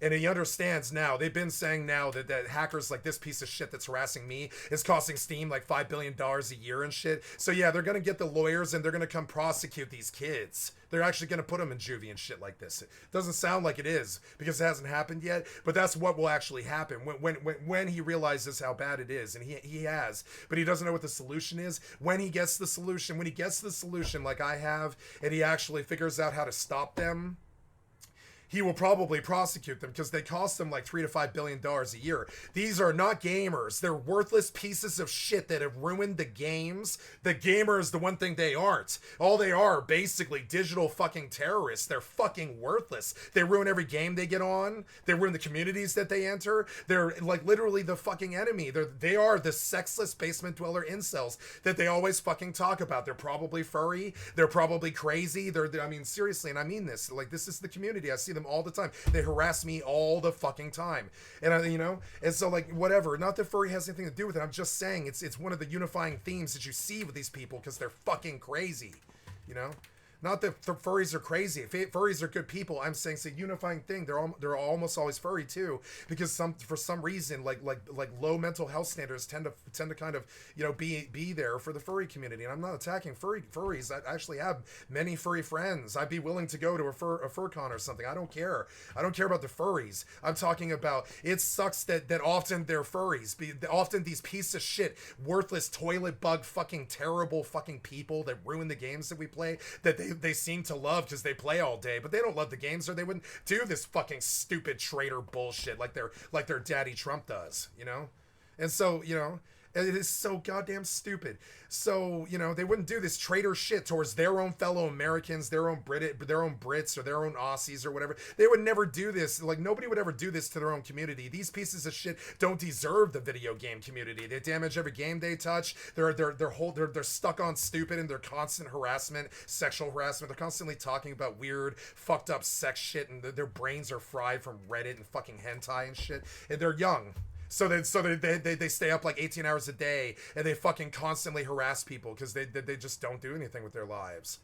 Some of them don't even go to school. I've seen it. I had several kids in my Rust clan that were there full fucking time, and they were like 14. They were full time. They were 60 hours a week. What the fuck is a 14-year-old doing a full time on a fucking Rust clan for 60 hours a week? Arrest those parents. I'm saying, like, arrest the parents. Don't go fucking lecture them. Arrest the parents. That is criminally negligent to let your fucking 14-year-old kid, I don't care if they're homeschooled or whatever. I don't want to see some 15-year-old kid with 60 hours on his fucking hands. You know what I'm saying? Arrest the parents. Fuck that kid's parents. Fuck that kid's parents, straight up. Fuck that worthless piece of shit's parents. What the fuck are they letting him do? 60 hours on a fucking computer all week. I would have loved a life like that at 15 or whatever, right? So, yeah, and like all that shit, it adds up. It adds up and it kills the games. One of the reasons that they can't make good games anymore is because of these pieces of shit. They have to constantly spend most of their time trying to battle these pieces of shit and all the damage they do to their beloved video game industry that they spend all their time doing. They don't love the fucking video game industry. They're piece of shit traitor assholes. They ruin the fucking industry. They ruin the games. They ruin Rust. We'll never have a Rust 2 because of these pieces of shit. We'll never have a Rust 2 because of these pieces of shit. He hinted it when the Unity thing happened, but I kind of wonder if they'll ever even get that far, or they'll just die in obscurity, kind of, because these pieces of shit keep ruining the fucking games. And there is this is not a fucking viewpoint. This is what every goddamn gamer streamer on YouTube believes. This is not me.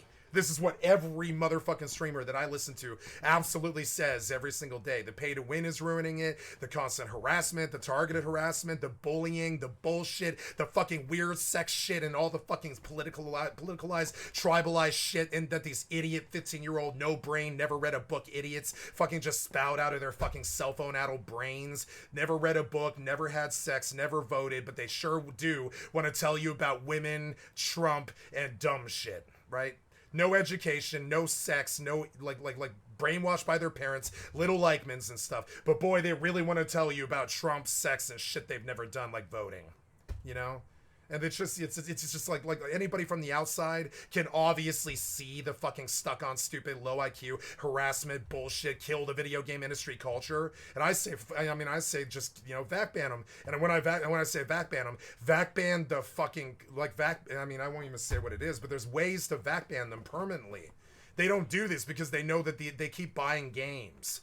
But Gabe Newell will sooner or later, he'll have to recognize that even if they buy games, it's too destructive to the goddamn video game industry, and they'll just kick these kids off permanently. And these little pieces of shit are going to wake up to their fucking worst nightmare, right? They wake up to their Steam list vac banned, and they don't ever get to use that account again. And there's no more games that they have on that account. They got to shell out suddenly $1,000 to buy all the shitty games that they hack and abuse all day and ruin for the fucking industry. They scare the shit out of all the women so that everything's a sausage fest and they're all gay or something because they don't seem to like women. They harass every woman they ever meet. They're fucking worthless pieces of shit, and I see them on Rust so much. Facepunch doesn't like them. I've seen posts on the fucking forums that are like, yeah, this kind of ended, like Helk ended up running Facepunch, even though Gary made Facepunch and made Rust, right? Helk ended up running it because Gary was like, I do not like large clan Rust. I don't like these piece of shit kids. I don't like the way they treat people. I don't like the inherent fucking abuse and all this stuff, or the bullying and the door camping and the roof camping and all this. He was like, I do not like what large Rust turned into. Large clan Rust, the garbage crap people got a hold of it, and it ruined my game. And so now we're in doubt now. We're like in doubt now for Rust 2 because Gary from Gary's Mod won't touch it. Because he doesn't like the culture that he himself engendered. These garbage fucking crab people, right? So we lost the creator of Rust. Literally, go Google this if you don't believe me. We lost the creator of Rust because he doesn't like his own community. So he left Rust, and now we're not getting a Rust 2 because these goddamn garbage crab people are on constant stuck on stupid attack constantly, all goddamn day, every single fucking day for years and years. It's like they're fucking like fucking myopic tunnel visioned on destroying every fucking video game. And it's disgusting. Foul and base. They don't deserve the games. The developers don't think they deserve the games. Steam is working towards banning them. No one likes them, and no one has sex with them. No one touches them. No one ever loves them. And so they take that energy and they just give it right the fuck back to us, like the goddamn shit monster, caca monster, shit toilet bug fucking efforts that they are. At a price tag greater than just one upfront cost. In fact, for years, many of them required monthly subscriptions. And I would not bandy about, or I would not call it anything else. If I were in a room with Gabe Newell, this is verbatim what I would say to him. I'd be like, you cannot let these fucking shitty cheater McCheaterton toilet garbage people ruin every single game that they touch. You cannot. It's like they're the opposite of King Midas. They're king shittest. They think they're king, but no, you're king shitter. Everything that you fucking touch turns to shit, and you need to change. And I say it every single fucking day as the harassment keeps on going, and they keep making Rust more of a toilet, and more people fucking leak out like a fucking sieve. Don't fucking believe me? Let's go look at the Steam game players statistics, right? This game used to have like peak concurrent 457,000, right? 457,000, up there with Apex and PUBG. These numbers, see it? Rust was a number 5 game. It's down that list. It's down. 106. 400,000 people left because of these garbage fucking crab people. 55 concurrent today, or whatever, it's 55 right now, 106 concurrent. You can see it. It killed 9/10 of the population of the game. The offlines, the bullshit, the harassment. It's pretty soon, this 106 number is going to be 6888, like New World.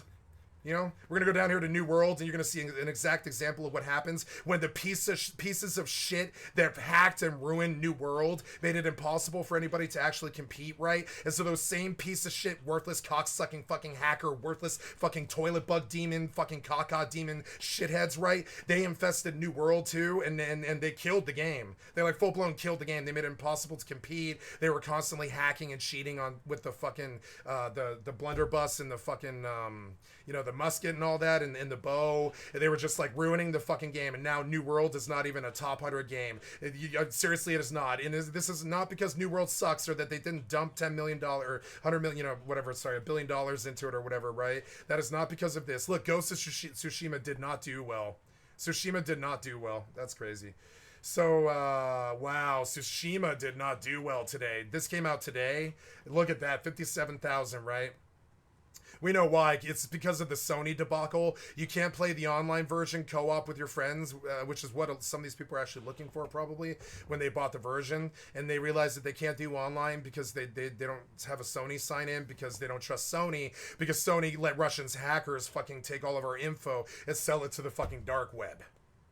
So no one likes Sony anymore. I can see PlayStation dying. Nobody likes Sony anymore. That hack, now that we've actually seen the 5 years of damage that hack has caused, and all of my personal fucking data, except for my social, is out there on the dark web, you know what I'm saying? And it's like fucking disgusting. Like what? Cancel Sony. I'm seriously, like, cancel Sony, man. Like, that actually hurt me really fucking bad when you got hacked and you let my info go to the Russian dark web. The fuck was that? You should probably face a class action lawsuit. I want like 10 grand for the damages that Russian hack caused me directly. It's caused me a lot of heartache and sorrow. You know what I'm saying? I kind of want to sue Sony for like 10 grand in a class action because that shit was, and I didn't know how bad the damage was till now. I thought it was going to be fine. I'm like, oh, one dude got my email address and put it on the dark web, and sure, they probably cross-referenced, but I mean, like, how bad could it be? I don't have any money and I haven't used that email account in 20 years, you know? But I mean, like, it was damaging. It was damaging to me. I can't log in to Grand Theft Auto 5, for instance, and stuff like that. I can't do stuff because of that. And so now I want Sony to be dead. Xbox fucking wasted their money and time and promoted the Activision bully culture. So now I don't want Xbox to succeed anymore. FacePunch won't kick these worthless piece of shit hackers off who could constantly ruin the game that they profess to love, like fucking piece of shit, fucking two-faced, fucking, you know, what's that word when you do something but then do another? They're hypocritical. They say they love Rust and they play it for 5 or 10,000 hours, but all they do is abuse every player on Rust and cheat all day and hack and fucking cheat and act like garbage, caca, fucking shit for souls, shit for hearts, shit for brains, pieces of shit, right? And I mean, this is exactly who they are. They're like really bad for the fucking community. I won't bandy about. Like, I attack them freely and all the fucking time, every single fucking day, because they're not a credit to the fucking community. They were definitely a witch hunt for me. These people are killing the fucking games that they profess to love directly. This hypocrisy makes them worthless, and I say vac ban all of them. They're not a credit to the community. They don't deserve the games. Vac ban all of them, you know? All the people that have ever gotten a VAC ban, I want them to cross-reference the VPN and ban association on the entire fucking community. If you've ever been VAC banned, I don't want you on Steam ever. And that's what they're working towards. And in the next 2 to 5 years, if you've ever caught a VAC ban, they're just going to shut you out entirely and steal all your games. And it needs to happen today. It's going to happen in 2 to 5 years, but it needs to happen today. Game's too slow. I would have had it launched today with the launch of Ghost of Tsushima. You know, I want to run Steam. I wish I knew Gabe Newell. I would like to run Steam. I really would, because if all I need to do is watch all these stupid ass videos about my favorite games are pay to win and Rust is in serious decay and the survival community is dying and the piece of shit harassment and the look at this guy hack this guy during a fucking Counter-Strike tournament or Apex tournament. Look at this piece of shit destroying this fucking industry and this ex-Blizzard developers talking about this exploit and how bad that was and how these toilet monsters, skibbity toilet caca demons are like ruining the fucking industry that they profess to love. I say take the fucking industry away from them entirely, kick them out entirely, vac ban them on Steam and cross-track so that they can't ever fucking get on Steam ever again. You can do this. I've seen it before. You can do this. I don't know why Gabe Newell doesn't do it, except for what I think it is. What I really think it is, right, is he thinks right now that it's better to let these little fucking skibbity toilet fucking shit monsters stay here, right? Because they buy games every time they fucking get vac banned. They buy games every time they get a new account and stuff. They buy games. So he knows that it's better to let them spend the new copy of Rust or $40 on Rust or whatever. Or, he knows that every time somebody gets hacked, they buy a new copy of Rust, right?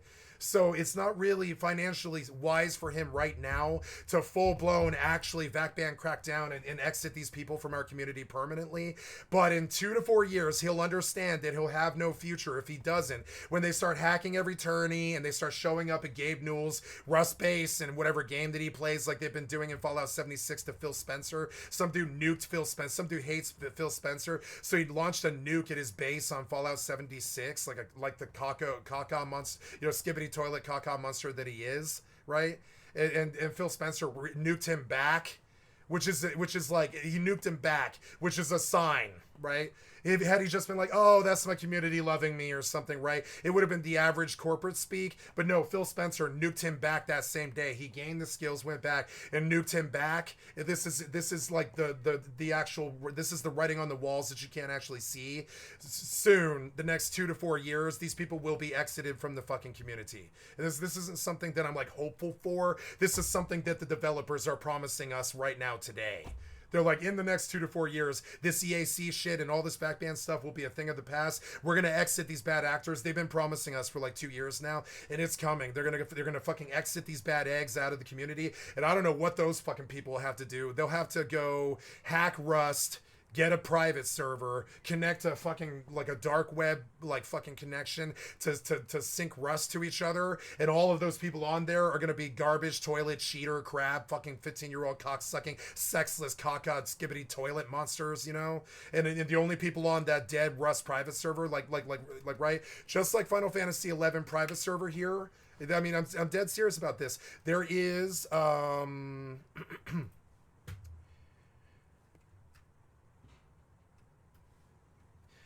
there is currently 982 players on Horizon because it's past prime time. It's like 1 in the morning. This is the slowest time of the day. It's usually like 2,800 to 32, something like that. But 900 right now because it's like a Thursday. Everybody's sleeping early because tomorrow's Friday night, and they know they're going to be up late until 5 in the morning running, you know, Alliance stuff and all that. So it's low pop right now. It's only 1,000 players, but that's really fucking good for a private server. And so I'm going to tell you something inherently true about private servers, right? That's where all the toilet skibbity, the worst, the private servers are where all the worst skibbity toilet caca monster, shit monster, fucking shit for brains, shit for heart, shit for soul people are. And so, and trust me, so out of these 982 players, I would wager that maybe 1 in 10 of us, maybe 82 of these players are not cheating. The other 900 are doing some form of exploiting, cheating, hacking, speed run stuff, all that other stupid shit that the Rust players do, right? And so this is the truth about fucking private servers. So now this is a PvE game, so it doesn't matter that these people are cheating, and it doesn't matter really the anytime that they exploit the money, the gil, or the fucking duping, they are busted by the community very quickly, and anything that they post on the auction is very obvious because where did they get all that loot suddenly, right? So and the admins watch this. There's like 30 active admins on this private server, and they literally sort through the D-Box transactions every single day, all the D-Box transactions, to make sure that none of these people are duping or hacking and stuff. And so there actually is better protection on private servers for legitimate people like me than there is on the retail servers, believe it or not.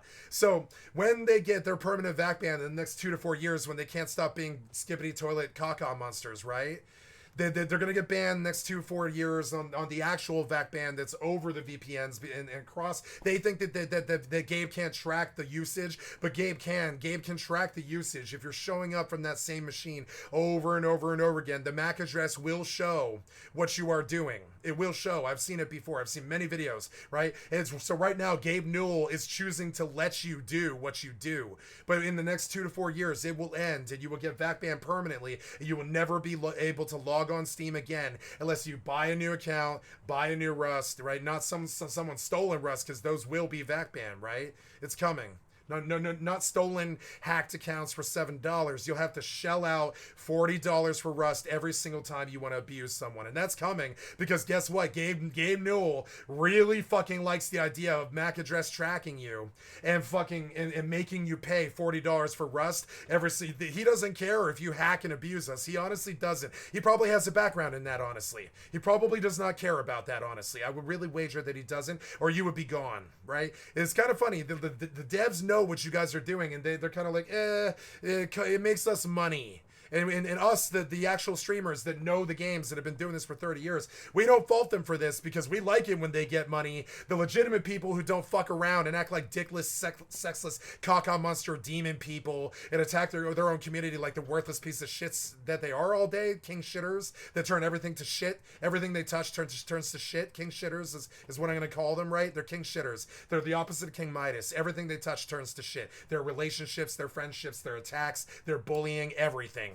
Their lives, their family, their friends, everything. You can see it right away. They're, until they fix that, they'll never ever be able to fix the problem that they can't stop attacking people. They're obsessed and crazy, and they've gone way past the fucking point of no return. And they're just on attack. They're like sharking at you, and they're not going to stop. And that's when they get, that's when the cops come and throw them in jail. Or all the sharks come and bite into them. All the other sharks come and start biting them. Because it's just, they're like a damage to everything around them.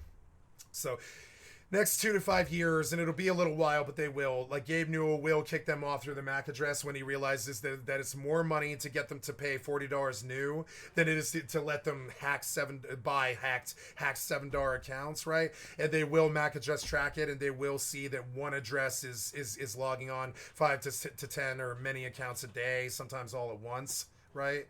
And so, and all that stuff that they've been doing for a long time, they've been talking clearly on the YouTube channel. I've seen videos about this and put them on my channel. They are looking to stop that. I've seen a lot of videos talking about that. They're looking to stop that, and they're looking to stop that soon, because they rather that you bought they rather that you spent $40 every time you attack someone than $7. And there's a financial reason for them to want that, right? And so they will kick you. They will kick you. They will perma back ban you coming in the next 2 to 5 years. And they know all this, right? But it requires time. It requires infrastructure. It requires developers. It requires new nodes and new server things and all this other stuff at Valve that they need to do for Steam before they can step to the market and actually back ban you fucking assholes and make you fucking buy a new copy of Rust at $40 every single time you want to harass somebody. And you lose that account when you do it, and your MAC address is tracked, and you have to buy a new computer afterwards, because the MAC address is tracked. This is something that the hackers think that they can get away with all the time. But no, the world governments lie to you when they say that, or well, everybody lies to you when they say that a VPN can totally track you, or sorry, totally hide you. No. Your MAC address can absolutely be tracked. I have done it. I've easily tracked the MAC address of my tracker and my attacker, and I know everything there is to know about him. You know what I'm saying? So, but what can I do? I don't live in the same state. I don't live in the same place. I can't do anything. And so, but the VAC ban's coming, and where I'm going with this is when that happens, we'll also get the Rust 2. And they'll have to start over. They're going to lose their 6,000 or 7,000 hours on their main when they catch the VAC ban across their various bot hacked accounts and all this. And on top of it, something else that the developers have been saying a lot too, I mean this, it's not some scare tactic or whatever, is they're talking about prosecution. They're talking about prosecuting these hackers. They're gonna start sending the lawyers after them. And that's when you really get fucked. A lawyer shows up with a subpoena and $100,000 cease and desist and sues you for ruining the video game industry, right? And what are you gonna do? You can't even afford the fucking $40 Rust thing. And by then, all these little shitheads who are 15 who think they're immune because they're young, they'll be 20. They'll be like 21, and they'll face actual federal fucking prison. They'll lose their fucking computers. It sounds like I'm just fantasizing about what'll happen to my enemies, but no, this is actually what they've been saying that they're gonna do. That is what Gabe said he will do, right? Is prosecute. They're like, we're getting ready to start prosecuting these massive fucking hacker cells and stuff, and all the little people that come along with them. And so the prosecution will come. They've got billions of dollars for lawyers. And the people that sell the accounts, these little $7 Russian accounts and, $7 Russian accounts, websites and stuff, like that shit, they're not going to prosecute that because it's overseas, but they will fucking prosecute anybody who buys them, who lives here where they can reach them. A while, it's more and they're getting dead serious about this. They're starting to get serious about the game licenses the way that they're getting serious about gun licenses. And they're going to track it the same way that they track guns. And this is the crypto culture. They can absolutely generate blockchains for every single fucking copy of every single fucking game that they sell. Right? And this isn't some fantasy. The only reason I know this is the developers have been telling us repeatedly for 5 years that that's what's going to be happening here soon. Every single fucking license that they sell is going to be not Bitcoin, but blockchain tracked. That's coming. It's already happening. You know what I'm saying? And that stolen Rust account, that will be a thing of the past, right? Sooner or later, the Rust accounts will have hashtags, literal hashtags that are only for that particular copy of Rust that's tracked to that particular owner, that can't be stolen, can't be lost, can't be rebought, can't be sold, can't be fucking hacked or jacked or password brute forced or anything like that, right? Because it's literally like a fucking Bitcoin. It's literally like a fucking, an NFT. It has its own blockchain that cannot be subverted, that remains in the owner's possession as long as they know that code and nobody else does, right? I think Steam owns it because Steam owns the code as well. It's their IP. But I mean, but they're also like, you're co-owner of this copy of Rust, right? You are co-owner of this Rust with Steam. You and I own this. Nobody else can, and it's blockchain to your identity, and they can't steal it from you. They can't hack it. They can't do anything like that. That's coming very soon. I don't know why it didn't happen in 2018, but you understand how slow these big conglomerate giants move. They're always 5 years late. But this little society of buying $7 accounts and going on and attacking servers that Komomo has to like hunt like sharks because the garbage crab toilet people think they love video games, actually don't. They want the industry to die, so they just cheat and hack and attack people all day like some kind of grenade that never stops exploding, you know, and just hurting everything around them. And yeah, they're the king shitters. They're the king shitters. And the time is coming in the next 2 years where that lifestyle's ending. And this is not me trying to scare you. This is what's in the blogs and the YouTube videos right now. Your lifestyle's coming to an end permanently for the rest of your fucking life. And when it does, I'm gonna dance on your fucking grave, you piece of shit, worthless fucking bully. Worthless bully. For a few heavy hitters like World of Warcraft or... And when you realize, you're going to wake up to the VAC ban and they're going to be like, yeah, it turns out that you've been tracked to 480 other stolen accounts that you used to harass people for 3 years, and our lawyers will be in contact with you shortly for many felonies. You know? Because, yeah, all we got to do is track your MAC address, bitch. Go Google it. Final Fantasy. And it's coming, too. All this stuff that you keep doing is just one more charge and a long line of charges that'll put you in jail for life. You have committed something like 165 felonies, and they are tracked through your MAC address. And trust me, the world governments can catch terrorists. They can catch you, too. You know what I'm saying? They do all the time. That VPN does not protect you. And if you don't believe me, go Google, do VPNs, you know, do VPNs actually protect you? And you'll understand that no, you have provided something like 200 or more paper trails to 200 felonies and all this. And when the VAC ban hits, you also might face the police. Because the ones that have actually been really bad and doing it for fucking years, that's the one that the cops actually, those are the people that the cops actually want, because they suspect that you've been making money doing it and funding a terrorist cell with it. That's what what your own supposed right-wing Republican fucking piece of shit fucking like exit culture fucking idiot, you know, right-wing conservative culture actually believes, is that these little hacker cells on Valve that operate on Rust sell cheats so they can fund terrorist cells. It's like I'm gonna spin a little picture for you that isn't fantasy. They are talking about it, which is how I know about it. They're thinking that they need to cross-reference all that and understand if they've got a really, really bad person there. And when they see that you've got like 400 that you logged in through your MAC address, 400 goddamn different accounts and all that, right? They're gonna be like, oh no, we gotta chase this guy with Interpol, and you'll be 20 by then. And this isn't some fantasy. Go Google all of this. I'm dead serious. I'm dead serious. These are not fantasies. They're like some of the stuff they're doing right now. Some of the stuff like they're like for instance, when the kid hacked the Apex tournament, they went after him with guns. And that's just hacking an Apex tournament. Imagine what they'll do when they realize that you've gone through 500 burner accounts and you've been hacking and bullshit harassing people for 5 fucking years. Imagine what they'll actually do, you know?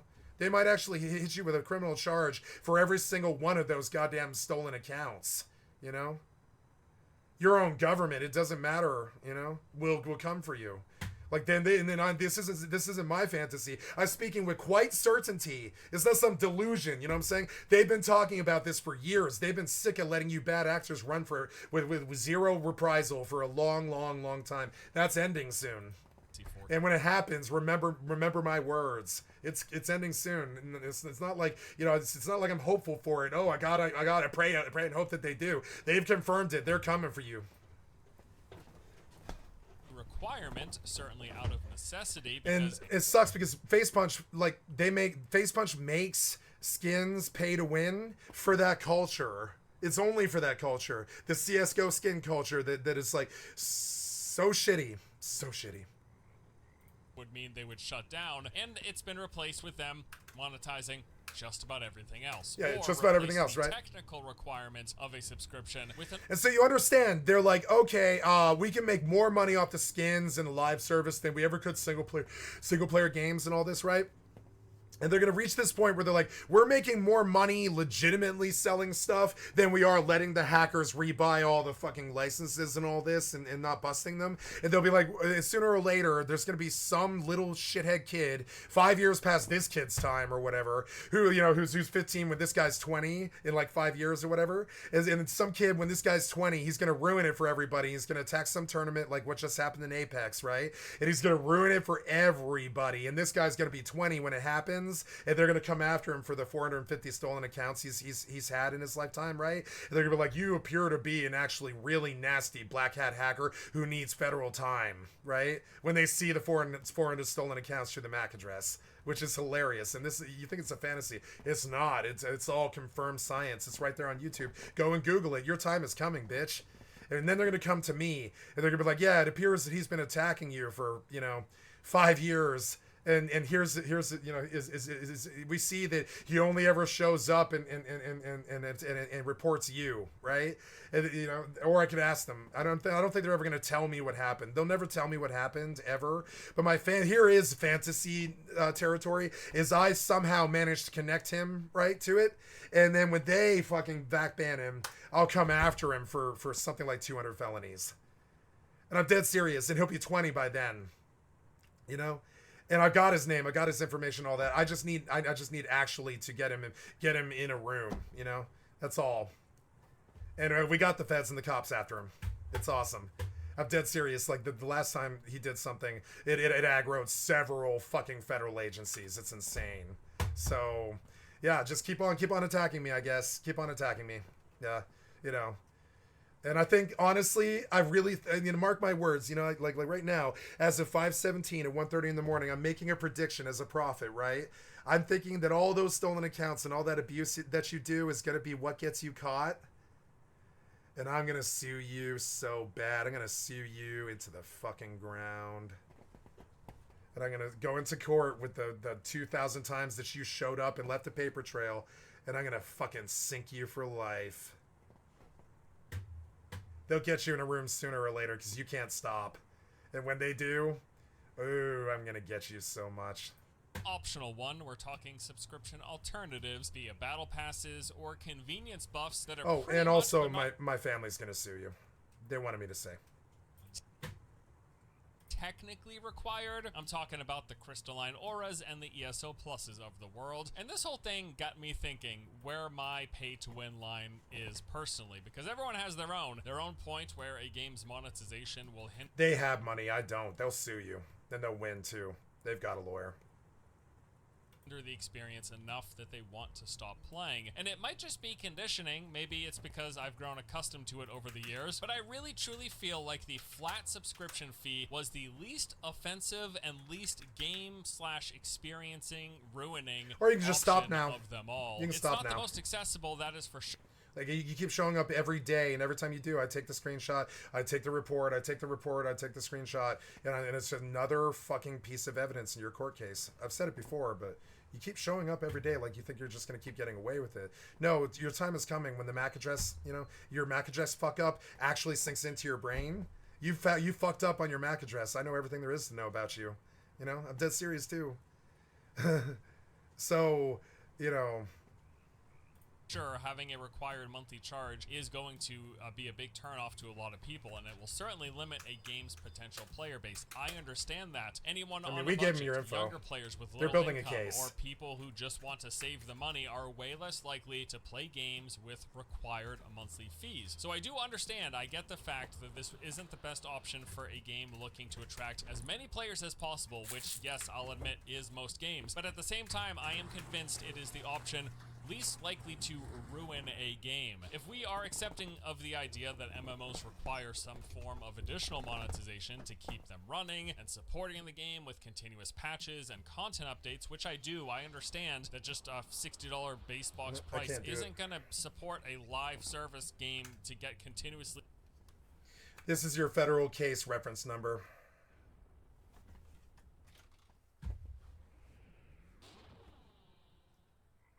You can't do anything with it, but you'll see it in the paperwork in the court case. supported, constant updates and patches and new content. I get that. It just doesn't cut it. If we're understanding that, my vote is for the flat subscription fee in lieu of, well, every other option that we've been presented with. After years and years and years, probably hundreds of games worth of experience at this point, I can say personally that I'd swap every alternative to return to paying a box price and a monthly subscription, because everything else that's been put behind a paywall ruins these games in so many more ways. And that is where my line is personally when the games are made worse.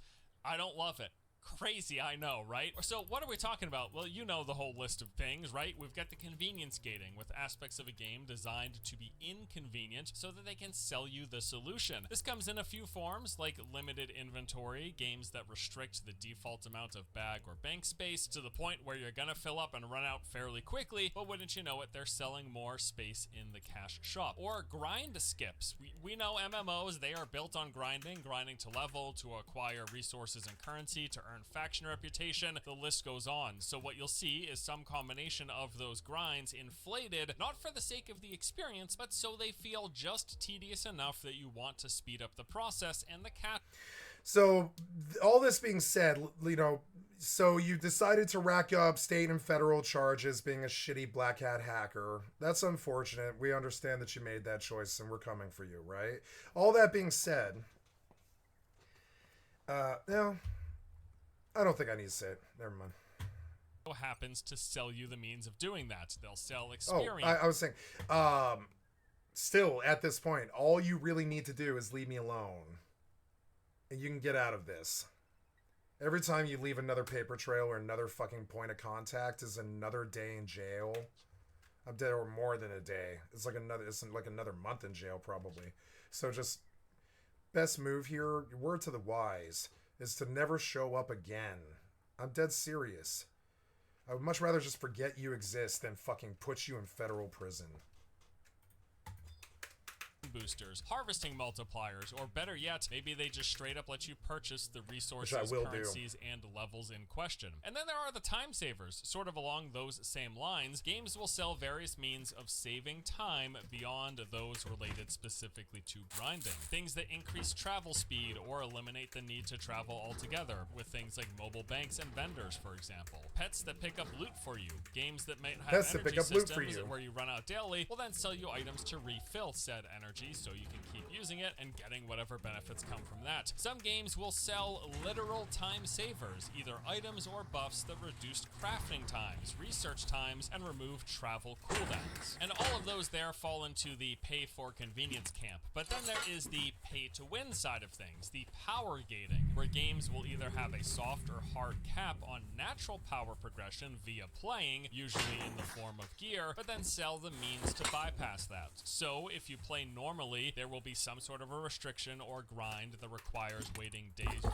weeks before you can get that next big gear upgrade, or you can pay to do it immediately. So we've got cash shops where you can outright purchase items that make you more powerful, although that is quite rare. Usually it'll be one step removed. They won't actually sell you the end product, but instead they sell you a required item or resource to upgrade your gear to get to the thing that you want, with that item or resource being rather rare or time-gated and difficult to get naturally via just playing. Or you've got games that will sell you in-game currency or let you get premium currency to buy in-game currency and then use that in the game's auction house to then trade with other players for those various upgrades that you happen to want that make you more powerful. I didn't say it right. I'm sorry. Every time you show up, it's another violation of a restraining order. Is what I meant to say.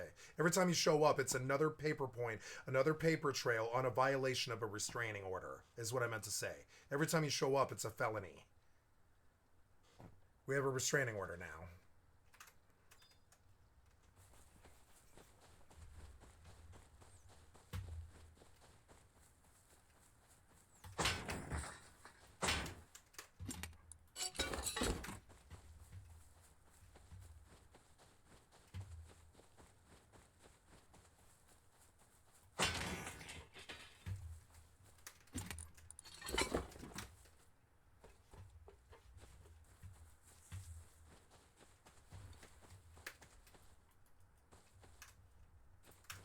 And those are just a few examples of the convenience and or power gating, the pay for convenience and pay to win that is all too common in this genre, both in the games that we already play, but also in pretty much all of the new upcoming stuff as well, which is really what spurred on me making this video. Taking a look at what's on the immediate horizon, we're talking somewhere between now and the next 5 or so years, the MMOs that are coming in that window, or possibly coming in that window, how are they looking on the pay to win and pay for convenience scale? I'll give you a little foreshadowing, not that great.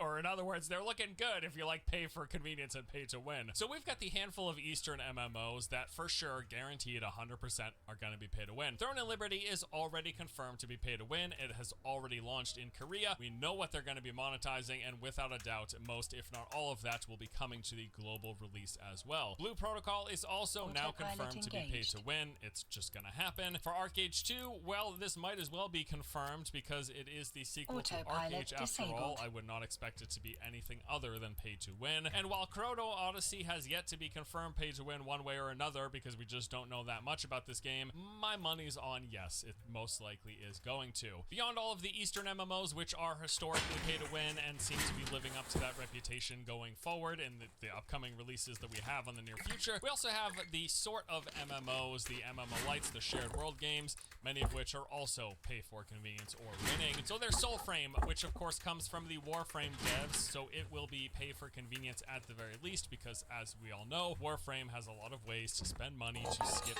grinding, to save you a lot of time. Project LLL will be no doubt pay to win. It is being developed by NCSoft after all, and while some of the games they publish aren't necessarily pay to win, pretty much all of the games they have developed have been. For Once Human, well, they have adamantly claimed zero pay to win, but as someone who has spent well over 100 hours with the game at this point, I can tell you it has endless streams of currencies, reward tracks, and time-gated content and resources that I don't see how it's possible it won't be paid to win. There is like at least 10 different things that are very likely to be purchasable in one way or another via the cash shop. The game is just primed for gating progression behind the paywall. They are saying it's not going to happen. We will see once the game officially comes out. As for Dune Awakening, well, I'm not so sure about this one. I do expect it'll probably follow a similar trajectory to Conan Exiles. While I'm not intimately familiar with that game, from what I've heard, it launched mostly free of this stuff, but then over time slowly had convenience for sale items added, so it's quite possible that that trajectory will happen for Dune Awakening as well. And for PAX Day, well, they've already said in discussion about how they're going to monetize this game that they will be starting with a box price and a subscription fee, and they will be supplementing monetization by selling additional services and also including a WoW token equivalent. And that is a bulk of what we've got from the MMOs that are scheduled to release within these next, like, let's say 2 to 5 year windows.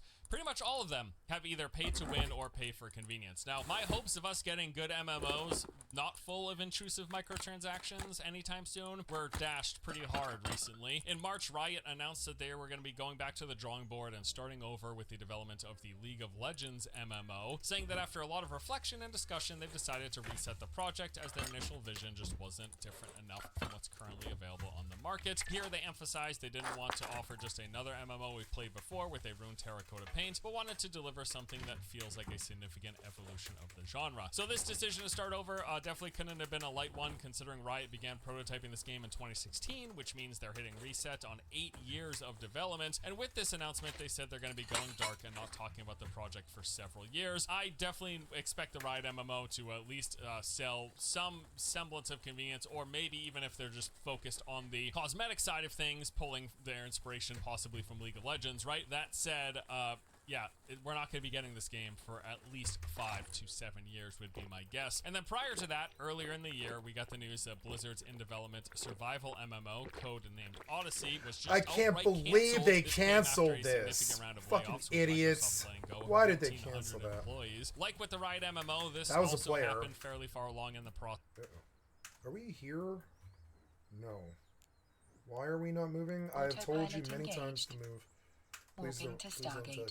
Warp drive are you, active. Yeah, you're on the way. I should just leave this fleet. I don't think I'm gonna be able to do this. Too focused on other stuff.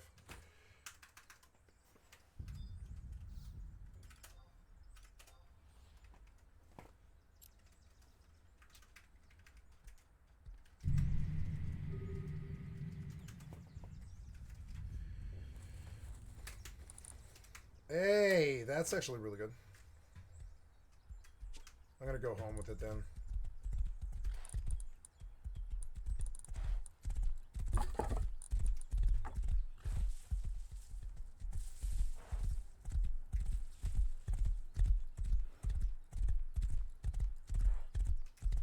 Approaching Stargate.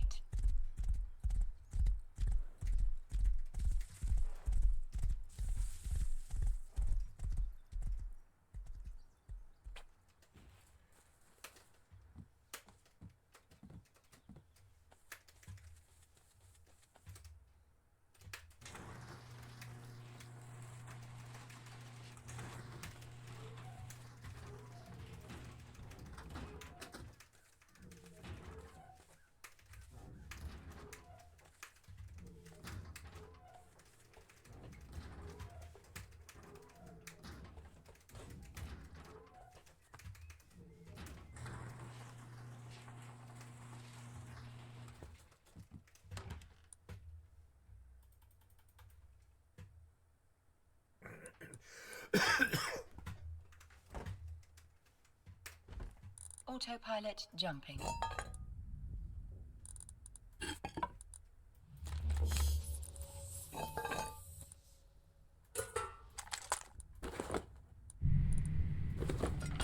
Warping to Stargate. Warp drive active.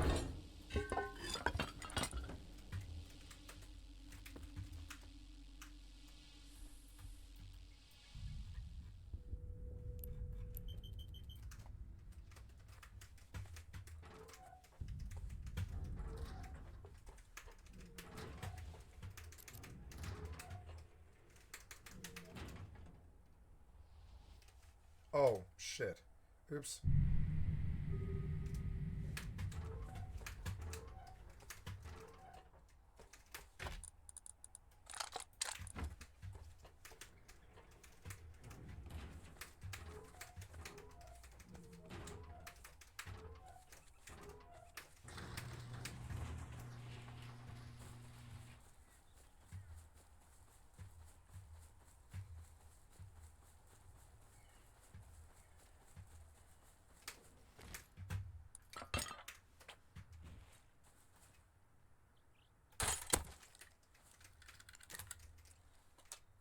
Approaching Stargate.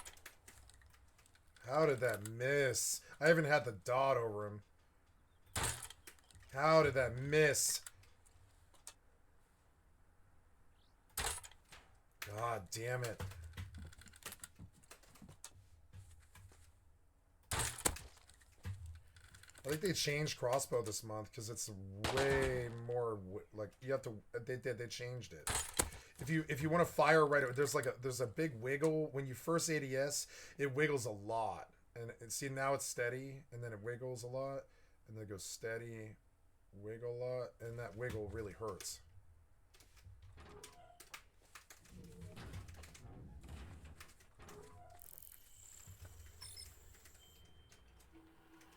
That's a player? No, it's a scientist. Jumping.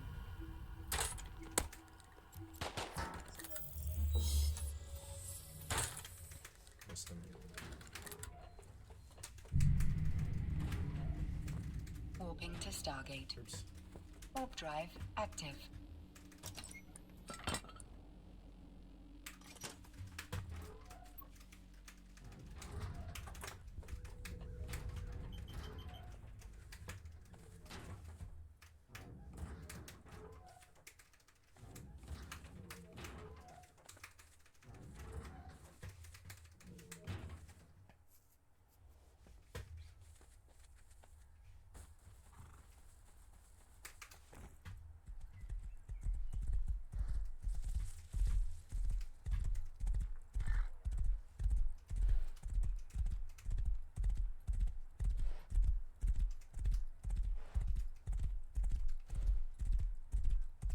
If I was shot by a Colt Python and then took 6 hits from a M17 or a P17 in real life, I would die. I would die, absolutely die. Especially the Colt. If I got hit with a Colt, I would be like dead, definitely dead. Fucking annoying.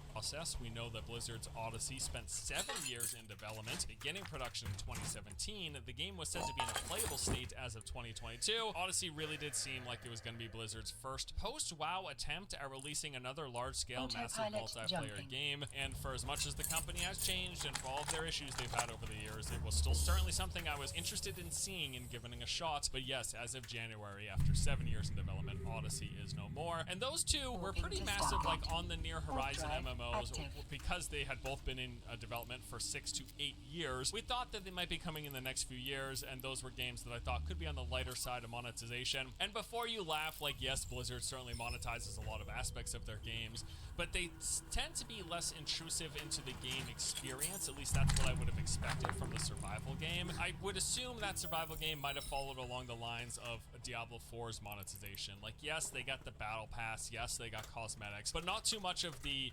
requirement for swiping surfaces itself in the course of playing the game. And that's really what I'm talking about when we talk about games, and we will look at games like ArcAge, like Black Desert Online, like Throne of Liberty. I know BDO has changed over the years, so it's been a while. Forgive me if I'm not current on how monetization currently feels. There's a lot of games where the monetization ends up like just smacking you in the face throughout the course of playing the game. And then there are games where the monetization kind of feels like it's there, but it's not bleeding into the game playing experience, if that makes any sense. And I think things like cosmetics definitely follow suit there. And I would even say for World of Warcraft, I understand, like, technically speaking, because of the WoW token, meaning you can buy gold, and because with gold you can buy carries, that allows you to technically purchase gear as an individual while playing the game. That's never surfaced to me, really. Like, I can just play the game and experience the game and never feel the impulse to buy. Now, that doesn't mean that other people don't. It doesn't mean it doesn't affect other people. It doesn't even mean that it doesn't affect me,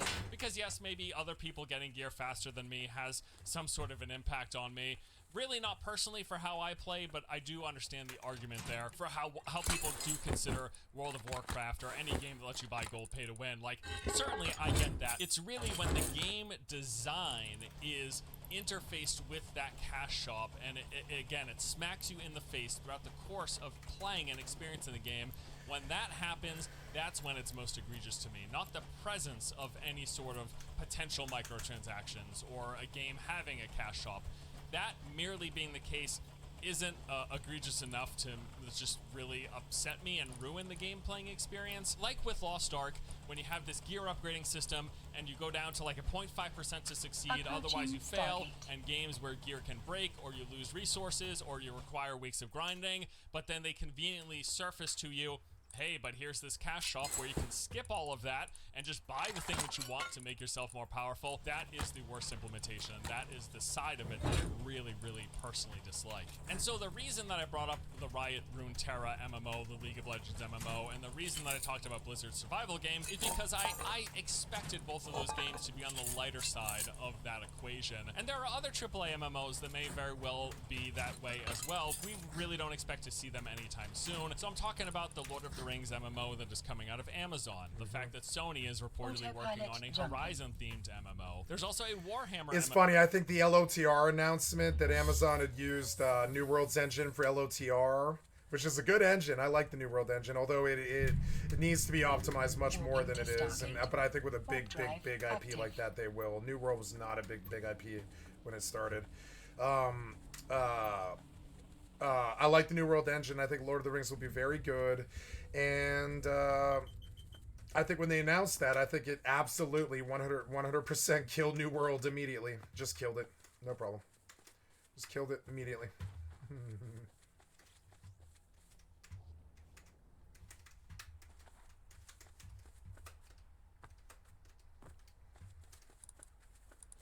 All that stuff, I mean, it was good metal.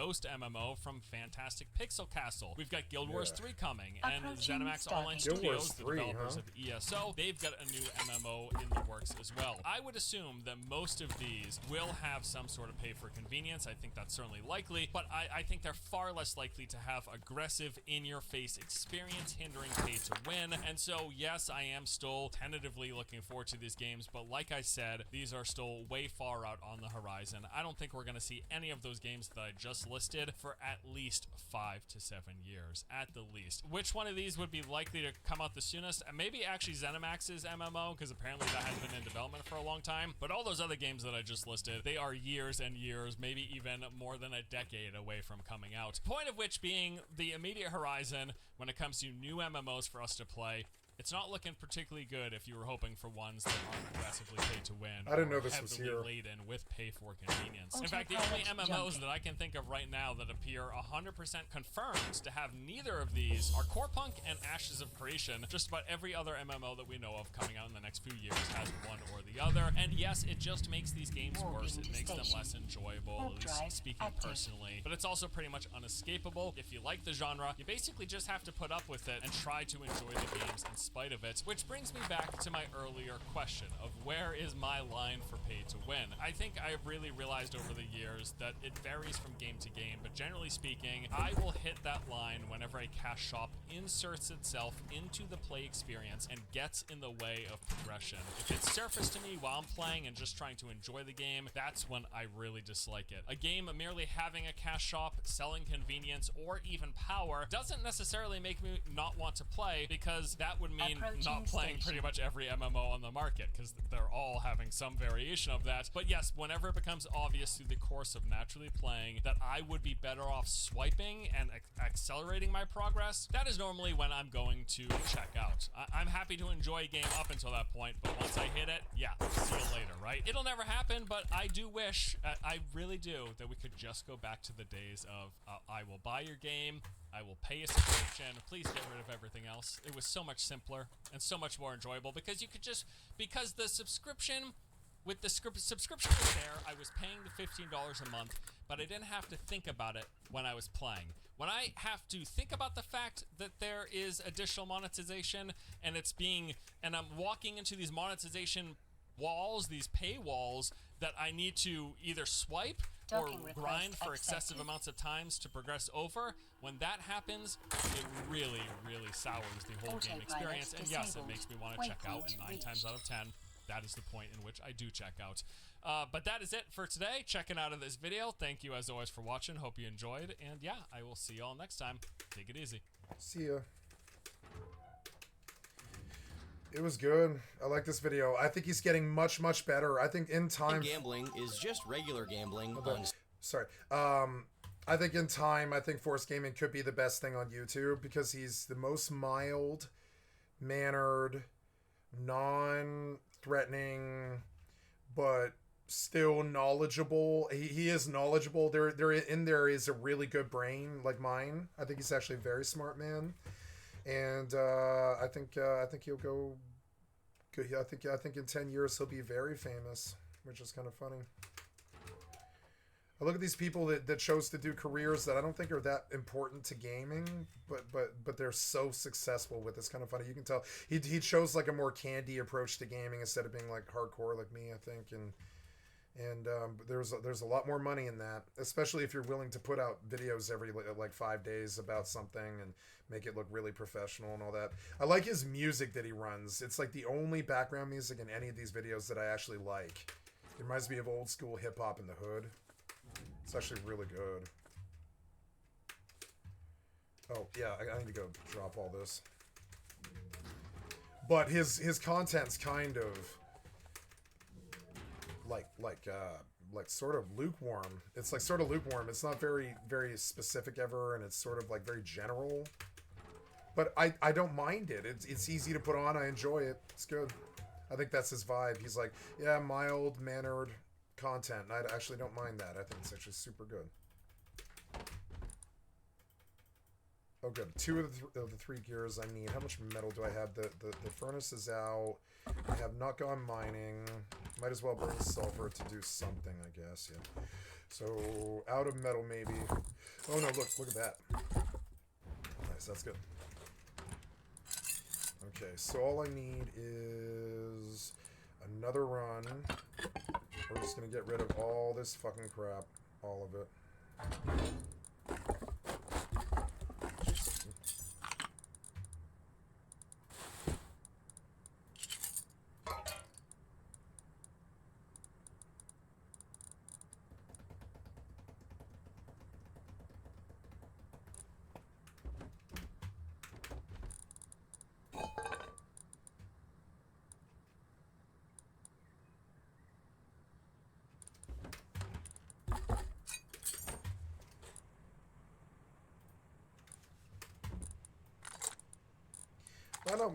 Why not rock both? I could rock both. I'm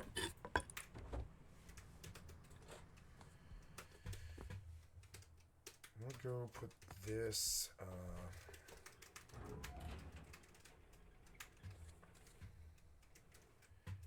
wanna put it like...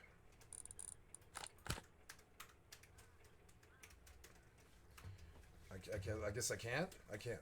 This is not real. You can't use those, I guess. Oh, it's a weapon rack light. I'm sorry. Weapon rack light, yeah. I guess I gotta go get the weapon rack. Okay. So this, I guess I want to research. Yeah, I do. Wow, I have 2,000 scrap. That's insane.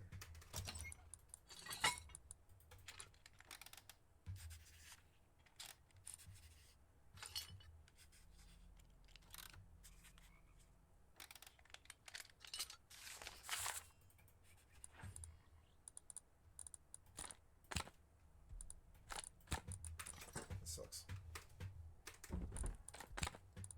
Oh, didn't I get root combiner? I did. So if I got root combiner, then oops, this away for now. If I got root combiner, I want to keep this solar panel. Then I want to make a root combiner and take this high quality and make a wire tool. We will go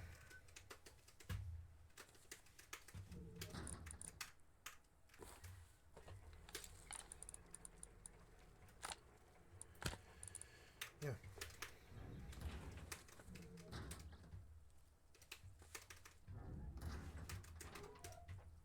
I have a lot of metal. I mean, I guess it's not that bad. That's fine. Well, I guess it is. Make me five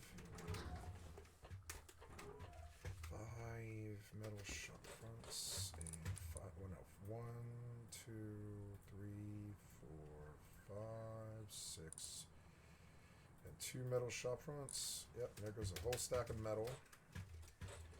We'll go do the wiring. Oh, do I have any wood? No, I should have grabbed wood. Oops.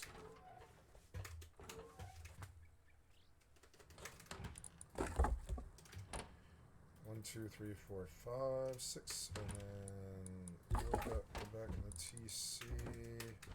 I have to go chop some trees soon. Okay, and yeah, so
Oh, am I? Oh yes. There we go.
Warp drive active.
What if you actually did speed and then went online gambling in your family's home in front of over 1,000 people? Everybody say hi, Mom! Online gambling is just regular gambling on speed. Hey, good. But what if you actually did speed and then went online gambling in your family's home in front of over 1,000 people? Everybody say hi, Mom!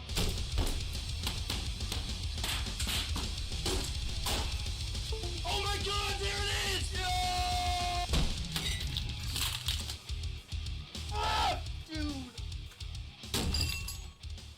Boss Bossman Jack was born Austin Curtis Peterson in April 1995 to 2 loving parents. He grew up with 1 sibling in a good, stable environment. His parents seem really wholesome, with his mom often posting about her love and support for her sons, which means a lot considering the things Austin gets up to. Austin's brother Andrew graduated from college, got married, has a job at an insurance company, and is in an alternative rock band. Lolcows often come from broken homes, but Andrew, being completely normal in every way, proves that there's no issue with their upbringing whatsoever. The brothers seem to be on good terms with each other nowadays, despite the hints that they were, at one point, at odds, with Austin recounting a physical fight between them at an undisclosed point in time. My brother, I knocked him out cold. But this hardly proves that they hated each other or anything serious like that. If anything, the fact that the 2 brothers fought once makes their relationship more normal rather than the opposite. Eventually, it seems they simply grew apart and lost touch, with Austin even admitting to having forgotten his brother's birthday.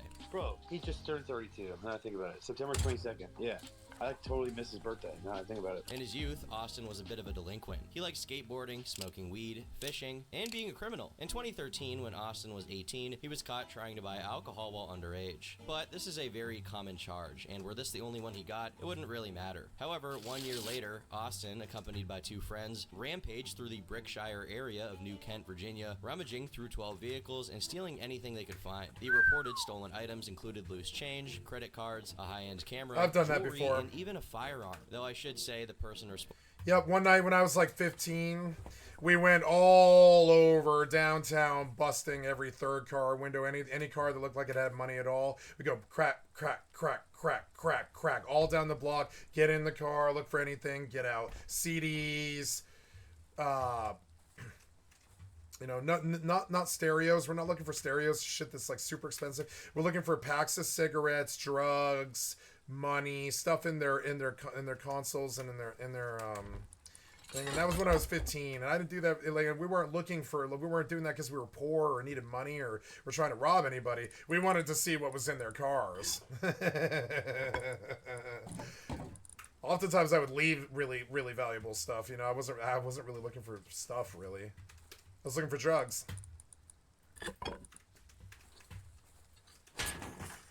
Yep, and that'll get you in bad trouble if you get caught, because it's like 30 felonies.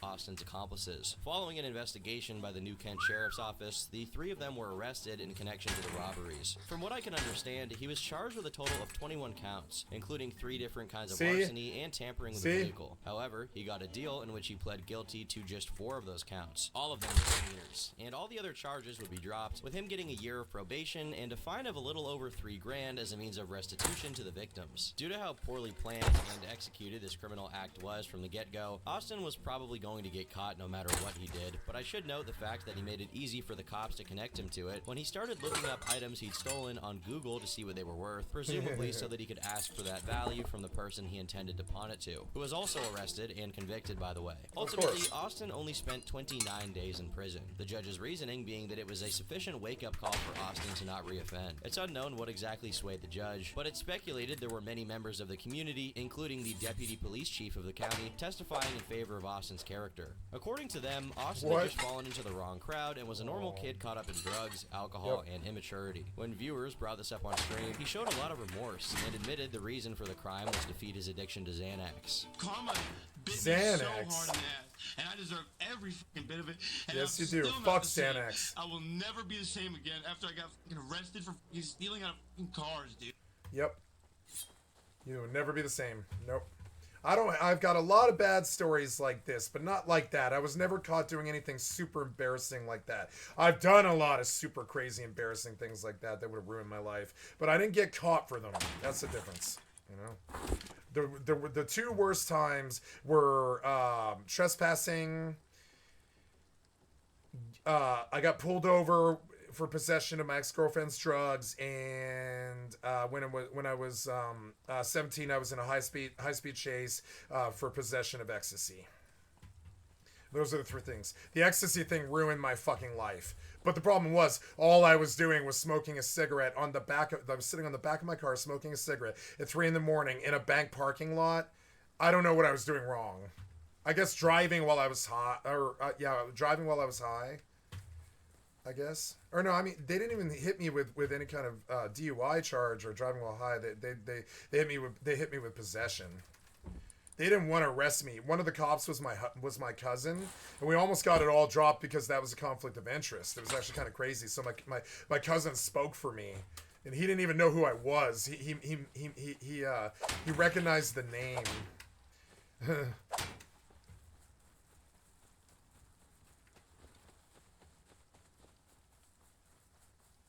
He didn't know who I was. He just recognized my name. It was insane. And so he helped my mother and spoke for me. And he got them to he like stole the weed and he smashed the pipe. And I think he probably wanted to steal the weed, but I think that was doing me a favor. He stole the weed instead of giving me the charge for it, or it would have been another year of probation, you know? Another whole year of going down and dropping piss tests every fucking Thursday, every Tuesday and Thursday. When I was on drug court, it was for a year and 7 months.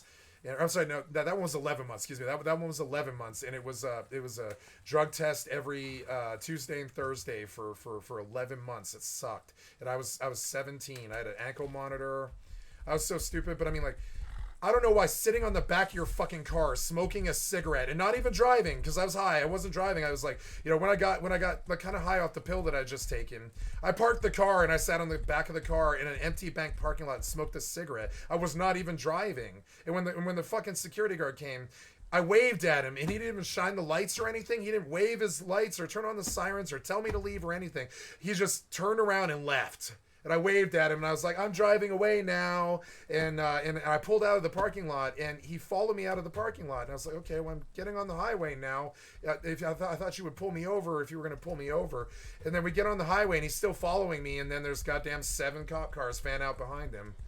And he was just, he like, really didn't like that I was smoking a cigarette in the fucking bank parking lot at 3 in the fucking morning, which I shouldn't have been doing. I was 17, and I was stupid. I shouldn't have done that.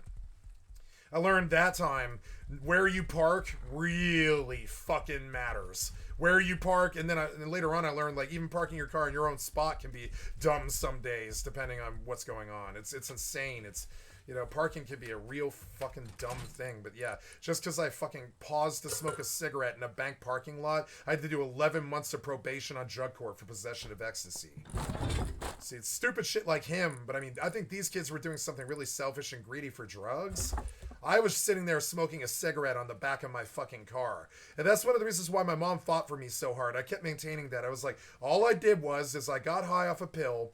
I pulled the car over when I felt high, and I was gonna sit on the back of the car and smoke cigarettes for 2 hours while I waited for the high to come down, which is true. And she was like, "That's all you were doing?" Yeah, I parked in a parking lot. I didn't even know it was a bank. I parked in a parking lot at 3 in the morning. I didn't want to drive while I was high.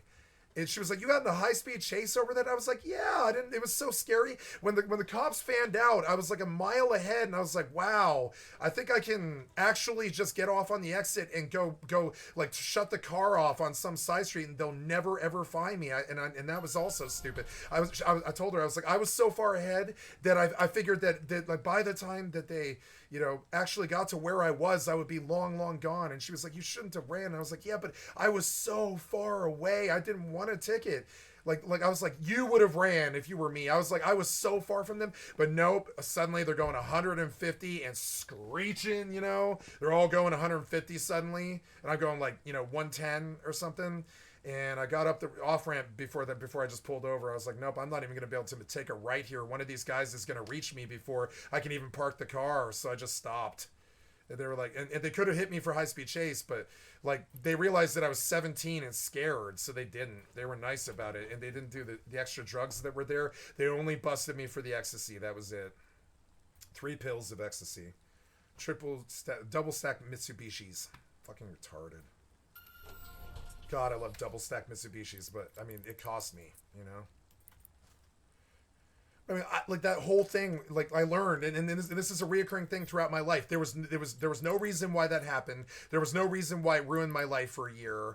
It was like, you know, it sucked. It affected my first relationship, the girl that I lost my virginity to. The entire time I dated her for 9 months of the 12 months that we were together, I was on probation, and I had to go home after school at 3:45 in the afternoon. Do you know how bad that is for a 17-year-old trying to date like a fucking sophomore? Having to go home at 3:45 in the fucking afternoon for the rest of the fucking night, you know? not being able to do date nights or anything like that, all because I smoked a cigarette on the back of my fucking car. I hate pigs. I would fucking kill them if I could. They ruined my goddamn life so fucking much for no good goddamn reason. All of the charges were no good goddamn reason. No reason. Drugs weren't mine. Why do you need to punish me and ruin my life? Like, of course, he didn't believe me, but I was like, yeah, God's honest truth. These are my girlfriend's drugs, sir. He laughed and he believed me, but he was like, I can't let you go now. I'm on the dash cam, you know? I was like, okay, thanks for ruining my life over someone else's drugs, you know? And then, you know, thanks for ruining my life because I paused and didn't drive while I was high. Thanks for ruining my life for shoplifting $19 when I was homeless and starving. Thanks for breaking my shoulder for shoplifting when I was homeless and starving. It's just, you know, like, I really hate the fascism. I really hate the pigs. Thanks for holding 2 years of, thanks for holding 10 years of in jail over my head for 2 years and 7 months. You know how bad that was? By the end of it, I was like crossing the X's on the fucking calendar, and I was planning to blow up the Lindsay fucking Flanagan building, you know, and I'm like, it's been 2 years and 7 months of you threatening me with 10 years of jail. This is not a right to a speedy trial. I would blow up the Denver County Courthouse if I could, you know. And finally I get on this phone call. It's over in 10 minutes. They're like, sorry, we threatened your life with 10 years in jail for 2 years and 7 months. Have a nice day, sir. You have 2 years of unsupervised probation. Have a nice day. And I was like, Jesus Christ, I still want to blow up the Lindsay Flanagan building. And, you know, and after that, I was just like, okay, after that, I'm never breaking the law again. It's obvious that you are in the mood to break my shoulder every time I shoplift. And so, yeah, no more breaking the law ever again, not because I'm bad at it, not because I ever get caught at it, I mostly don't, but because, yeah, every time I occasionally get caught for some kind of charge that's under $100, they break my shoulder or ruin my life for 7 years or threaten me with 10 years in jail or something like that, and I'd kill them if I could. I would kill them. I would kill those cops that did that. I would kill them if I could. The amount of goddamn mental anguish that caused me, I would kill them if I could. It was torture. It was far, far worse than rape or fucking jail, and I would kill them if I could. Absolutely. They ruined my life so goddamn bad. Over what? Over what? My ex-girlfriend's drugs, probation violation that I admitted to. And I would kill them if I could. Their system is so goddamn fucking bullshit. Anyways. I look at this kid, his life should have been ruined. All I was doing, I wasn't breaking into cars and stealing people's, I mean, I did that, but I was never caught for it. We did that a bunch of times. We just went down the different cars looking for anything we could find in people's cars at like 4 in the morning because we're dumb punkers and we don't know any better, you know? I do now, but I didn't back then, you know? So, yeah.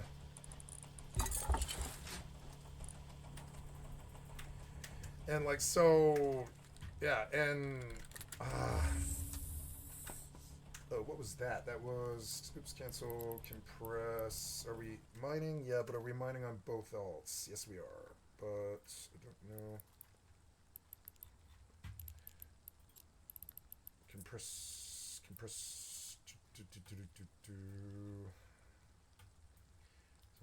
you on you. We need to target more asteroids.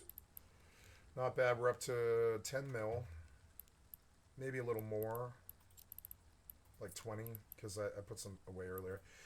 So yeah, this guy was probably high on meth, and I was not high for any of this stuff. I mean, I was high on a pill of X for the high speed car chase, but I mean, I was parked in a parking lot, not driving because I was high, and that's why that set off. You can understand why I might fucking hate them. You know what I'm saying? So yeah.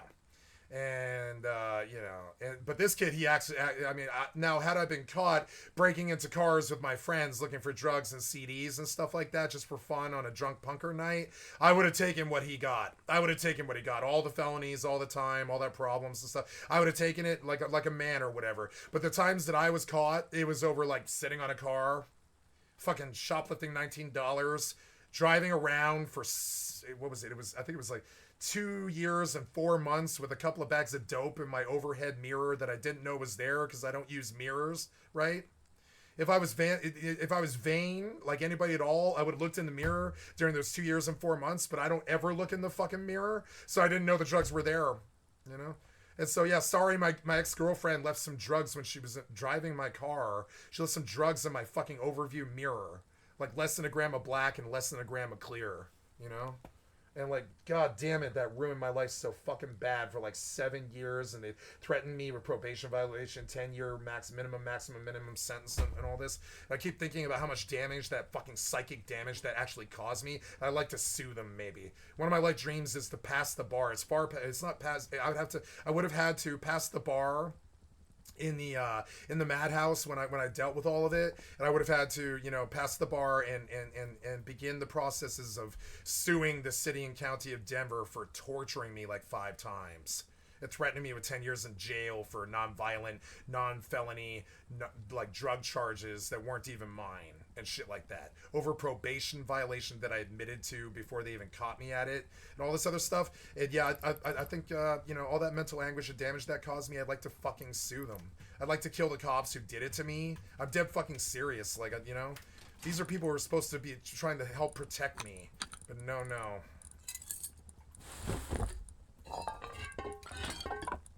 So I look at this kid and I'm like, yeah, he was dumb, but I used to do dumb stuff like him. But the problem is, when you're doing dumb stuff like what he was doing, you're super fucking careful, and you're fast, and you move, and you're running. You're not just like kind of drunk and like going along and bragging to your friends that you did it or anything. Like if I was like breaking into cars, we'd have like crowbars, ski masks, and chains and stuff to punch windows and stuff, right? And like and do it upright and scatter. Don't stay together if somebody flashes a light or a cop car or something like that comes. And then take that shit off, throw it in the dumpster, and walk away like you're a fucking citizen. Don't take anything with you. That, you know, there was many times when I dumped loot in a dumpster and came back like the next day, shit like that, because, you know, when you're homeless on the street, you have to do whatever, you know, you have to do whatever to get by and stuff. So I was like, every time that I went to anywhere there would ever be police, I would immediately leave my pipe, my dope, my you know, my shit, whatever it is. I usually almost always had drugs in my wallet. So I would always, whenever I would go to courthouses or any place where there would be a cop, or if I was driving, right, I would leave my drugs like on the curb and a cigarette pack and shit like that, and I would drive to the 7-Eleven and then come back and pick my drugs up and go inside someone's house, you know, because I'm not driving with it, I'm not doing any, like, I was so paranoid of pigs. After the first time they ruined my life with that high-speed chase for not driving high, right, for a year. You know, they ruined my fucking life, and I had to have a ankle monitor in a fucking. I had a ankle monitor in a private school of 60 kids. So every time I like lifted my leg or something like that, they're like, "What the fuck is that?" It's my ankle monitor. It was really embarrassing. They're like, "What'd you do?" I was trying to not drive while I was high. So a security guard in a bank parking lot called a bunch of cops on me, and when I saw them, I got scared and ran. So they busted me. And when they did, they found possession of ecstasy.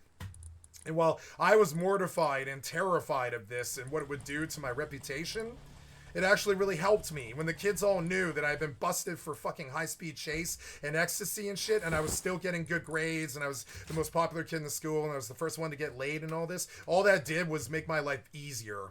It was easier to get laid. It was easier to get popular. It was, you know, it was weird. It was like I was rewarded for bad behavior. But had I had my druthers, I would have preferred that no one ever knew about it.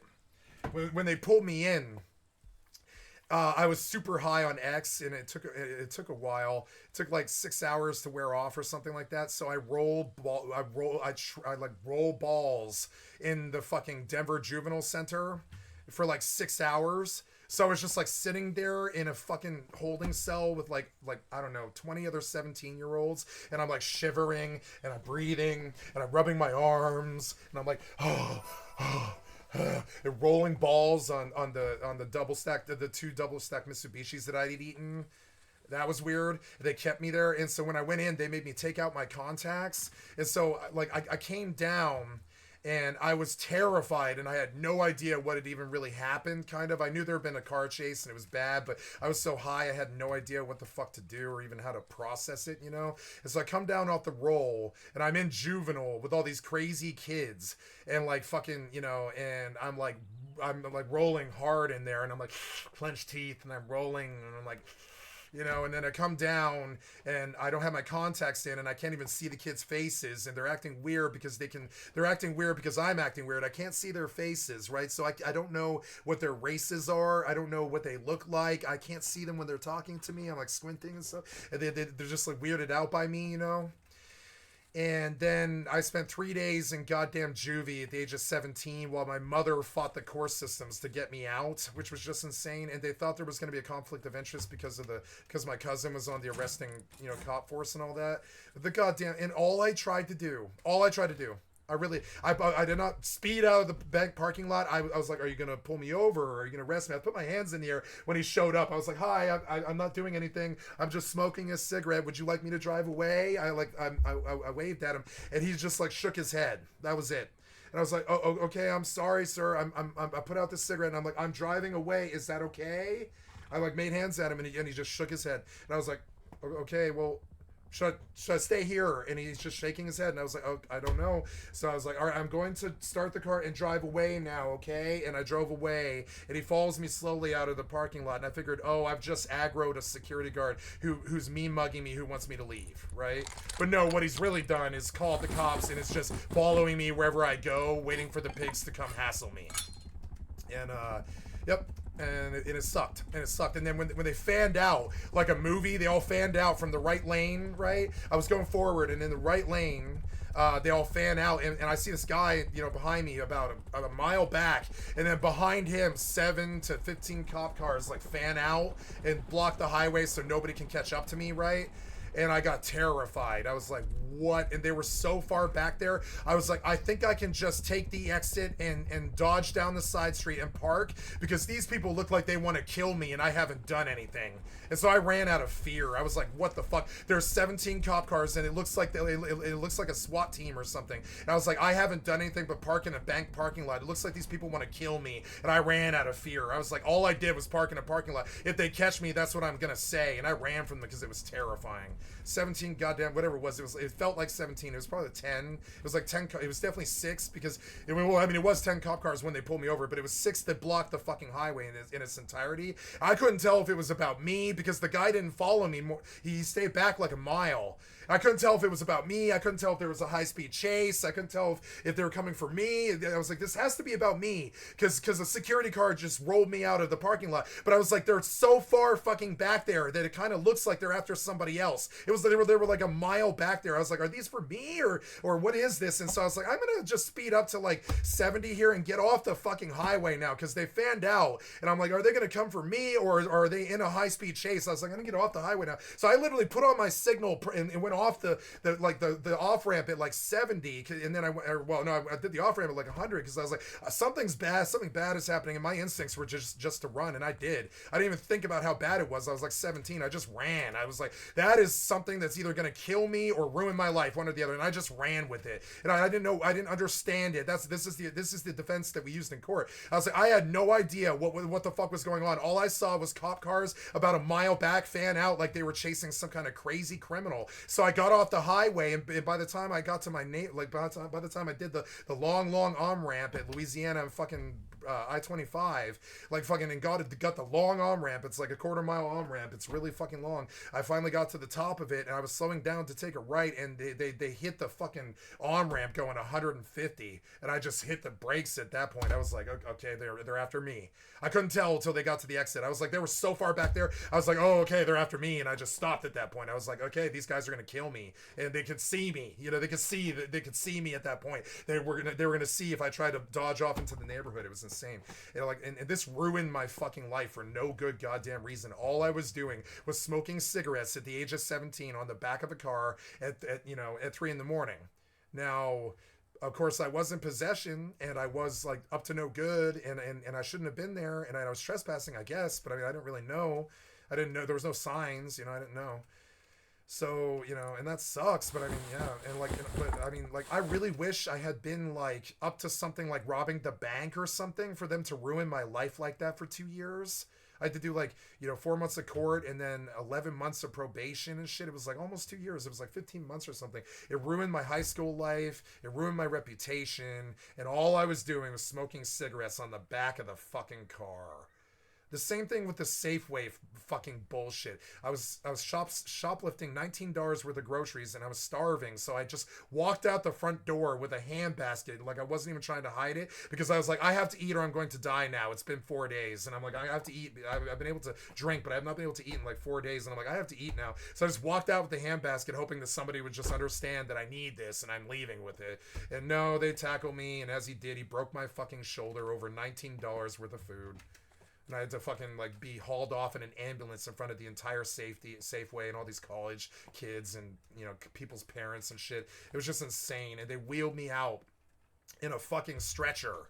A fucking stretcher for shoplifting $19 worth of food. I'll never forget it. They were like, yeah, this is $19.16 worth of food. It's a gallon of milk, a container of honey baked ham, you know, like it's what I always steal. It's a thing of cheddar, a thing of honey baked ham, a thing of bread, a bag of chips, and a bottle of milk, so I can have like 2 or 3 meals and not starve to death. Right? I did this many times in my life, many times, and so it adds up to like $19 or something like that. And they're like, why did you get your shoulder broken over $19? And I'm like, why did you break my shoulder over $19? And they immediately like scratched their heads and they left the room.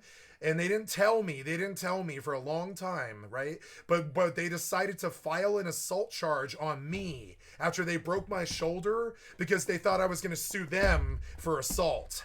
And so to defend themselves insurance-wise, they filed an assault charge on me even though they broke my shoulder.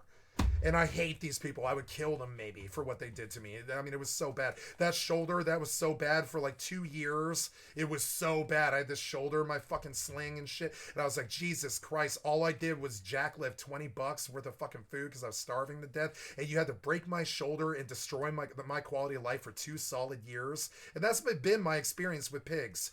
Like, it's not like I get caught almost ever. And when I do, it's for like $20 worth of shit. And they break my shoulder or high-speed chase me or threaten me with 10 years of jail over possession of less than a gram of drugs and shit like this. And it's like, nah, man, that finger on the fucking scale, I would kill you for it. The amount of fear-mongering and terrible shit that it caused me, I would kill you guys for that. What it did to my life and my friends and my family. For little shit like $20 and stuff, you guys are goddamn Nazis now, and you have been for 15 fucking years. And yeah, I would kill you for what you did to me with those things. I would kill you for that. I would, and no hesitation, if they were to line up the fucking pigs and hand me an M16, the pigs who fucked me on those 3 charges and shit, I'd lay them up. No problem. And and for what? $20 worth of shoplifting, sitting on the back of my car, smoking cigarettes, and possession of my ex-girlfriend's drugs. You ruin me and fucking destroy my reputation and fuck me, charge me $35,000 and make me hire lawyers and shit. And it's like, no, I think you're out of control, and I think I should have killed you, and the difference is I didn't because I'm better than you, but I believe I should have killed you for what you did to me. And these are American fucking civil servants and cops I'm talking about. I should have killed you for what you did to me. So, you know, and I really feel this way, like rightfully, and if anybody in court were ever to ask me why, I would be like, here's all the details. I've got all the paperwork right there. Like all the shit they ever did to me. You want to know why I did this? Yeah, well, and would I ever do it? No. But I know what they deserve. That's the difference. I know like what damage they did for no reason. And I believe they deserve death over it. They torture me. For years, it was mental and fucking, like, it was mental and physical torture for fucking years. Broke my shoulder and then broke my ribs and threw me in the paddy wagon both times. Forced me to take a $5,000 ambulance ride 3 blocks to the Porter Hospital from the Safeway. And back then, I was homeless fucking drug addict on the streets. Where the fuck am I going to get $5,000 for a fucking ambulance shit? And they still want that money. They still want that $3,000 for that fucking ambulance. Now it's like $5,000. And they've been running that on my credit since I was 27. Why? Because you had to break my shoulder over $20 worth of shoplifting? That's why that needed to happen? I would kill you for that. Kill you. You understand? This was the treatment I got every single time I saw a fucking pig in this worthless country. I'm sorry, it's not a worthless country, but in the worthless fucking system. Not the country. Country's great. But the system and the fucking government are worthless. Country and the people are great. Land is great. Country's great. People, fucking great. This fucking system and these fucking fascist cocksuckers. Get them the fuck out of here now. cars, bro. I am not like that, bro, at all, man. But before Yes, we you totally are. move on Yes, from you this are. topic, there's a Or little you wouldn't have been wrinkle in the doing it. story I think is Yes, you are like that, or you wouldn't have been doing it. Yes, you are like that. Don't lie. Do not lie. You are like that, or you wouldn't have been doing it. I'm like this. I'm honest about it. These pieces of shit are not. I'll tell women my story. I'll tell potential friends my story. They either understand me or they don't. But one thing I don't do is fucking lie about any of it.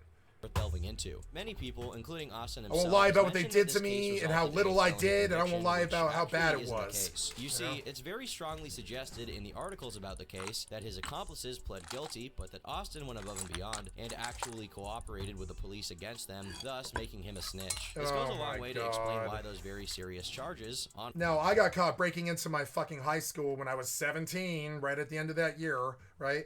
And, or no, it was, let me see, no, I'm sorry, that was the year after that when I was 17, or no, sorry, when I was 18. I was 18 when I got expelled my senior year, yeah. Yeah, and then when I got busted, I was at the end of my 16th year.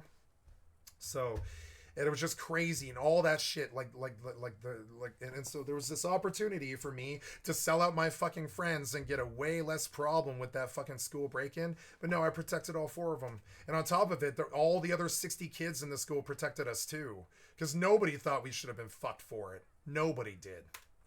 We did like $1,000 worth of damage or something. I paid out $3,800. We only did like $1,000 worth of damage or something like that. All they had to do was paint over the stuff that we did. It was it.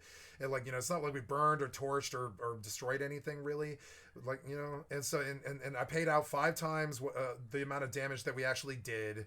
Like, you know, they expelled me and they wanted to expel the other 4 people with me, but I protected them and they knew it was a group, but they didn't know, like, you know, who it was. And so I protected all 4. There's an example of a good person who's been misled to do bad things by himself. I mean, it was my idea to be in the school. I'm the bad person, right? But the difference is when it comes time to protect my friends, I did so.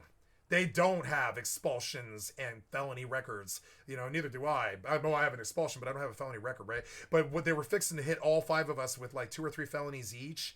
And like, you know, they wanted to tell the school kids that they had a solution to this. So what they ended up telling everybody was that they busted one person for it who took credit for all and then paid more than what they had heard, right?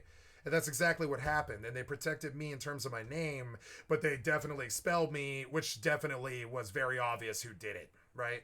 So when I left the school, only one person got expelled that year. It was me. Everybody knew. Everybody the fuck knew. I mean, they all knew anyways. You can't hide anything in a 60-person high school at all. But I mean, they all knew. The only people who didn't know was the teachers. And they knew it was me, but they didn't know who else was with me. And they were like on a witch hunt to go crucify those other 4 people because they were convinced that I was the ringleader and I was bad, which I was. But they thought the other people probably were worse because they just went along with me. I think when people do authoritarian shit, they think that the sheep are worse, right? I think they want to fuck the ringleader the worst out of everybody. They always do. But I think they think that the people who follow along with you are more reprehensible. The ringleader is just like crazy, but the people who follow you along are actually considered to be worse because they're just sheeple who just made it possible for you to be a bad person kind of thing. And so they were really after the other 4 and they were offering me like, you know, to just drop it if I would tell them who it was. And I was like, no. These are my brothers. They're my family. Fuck no. And that's what this kid should have thought, but instead he just sold his brothers out, you know? Dead to rights. Now, I did sell one person out in my entire life, but they were a rapist, and I felt like I could just throw them to the fucking, you know, to the pig wolves, because I have friends who have been hurt by him, you know? So I sold out a rapist to try to get out of that fucking possession charge of my ex-girlfriend's drugs, right, in my rearview mirror. And I even did it up with the detectives and met them in a fucking Burger King parking lot somewhere where they made me sign paperwork and all this shit. And so I gave them the skinny, and they're like, "Fuck, this is worthless to us. He's outside our jurisdiction. Have a nice charge." And they were like, "Get out of the car now." And I was like, "What, dude? No. You made an agreement. You have the information. You said you would give me immunity." And they're like, "No, that's not how it works. If he's outside jurisdiction, you don't have shit for us. We're not doing anything for you." And I was like, "Yeah, but you took the information." And they were like, "Tough titty. Have a nice day. Get the fuck out of the car." And that's an example of how the pigs treated me and why I would kill them if I could, you know? And so then, not only that, but I fucking, like, I rolled on a rapist that was outside jurisdiction, you know? And I have to live with that. I have to live with the fact that I was a snitch. I rolled on a fucking rapist to get out of a bullshit charge that never should have happened in the first fucking place anyways. And they didn't even use it. They didn't care. I told them, I was like, I know 7 women who have been raped by this guy. He's a nasty kingpin drug dealer. None of my friends like him. You should go get him and let me free. That's how this shit works. Go get somebody who actually did something and let me go for my less than a gram possession charge. And they were like, nah, we can't use it. Fuck you. Have a nice day. And I was like, okay, I'm never fucking dealing with pigs ever again. Jesus fucking Christ. Like, is that even legal?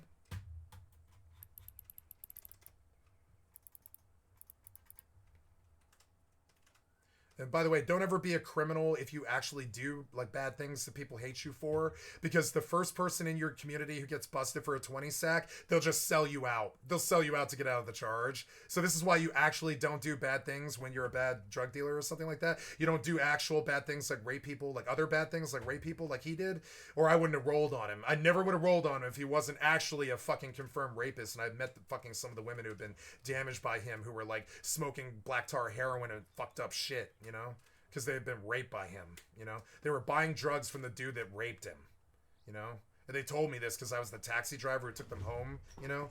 And so they're like, yeah, that dude's a fucking rapist. He's raped like everybody I know. And I was like, what? They were like, yeah, don't deal with him. Don't buy anything from him. He's a fucking rapist. So I'm like, why are you dealing with him then? Oh, well, he's got the best shit and it's the cheapest. And I'm like, this dude raped you and you're still buying drugs from him? Yeah. Yeah.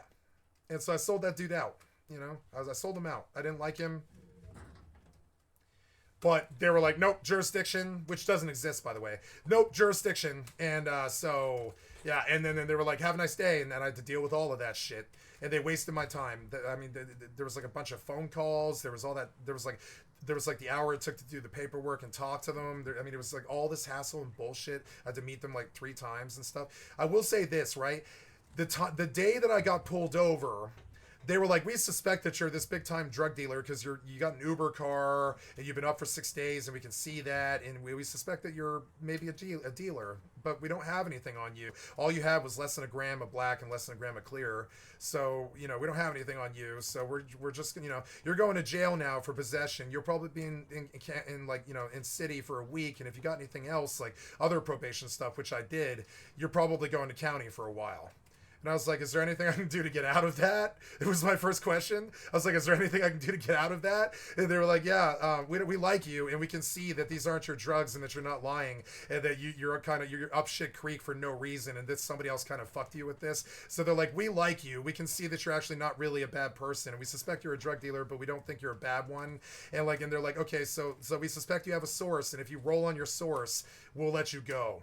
And I was like, okay, I'll have to think about that. And I sat there for a few minutes thinking about it. And I was like, well, one of my sources is a bad rapist. And they were like, really?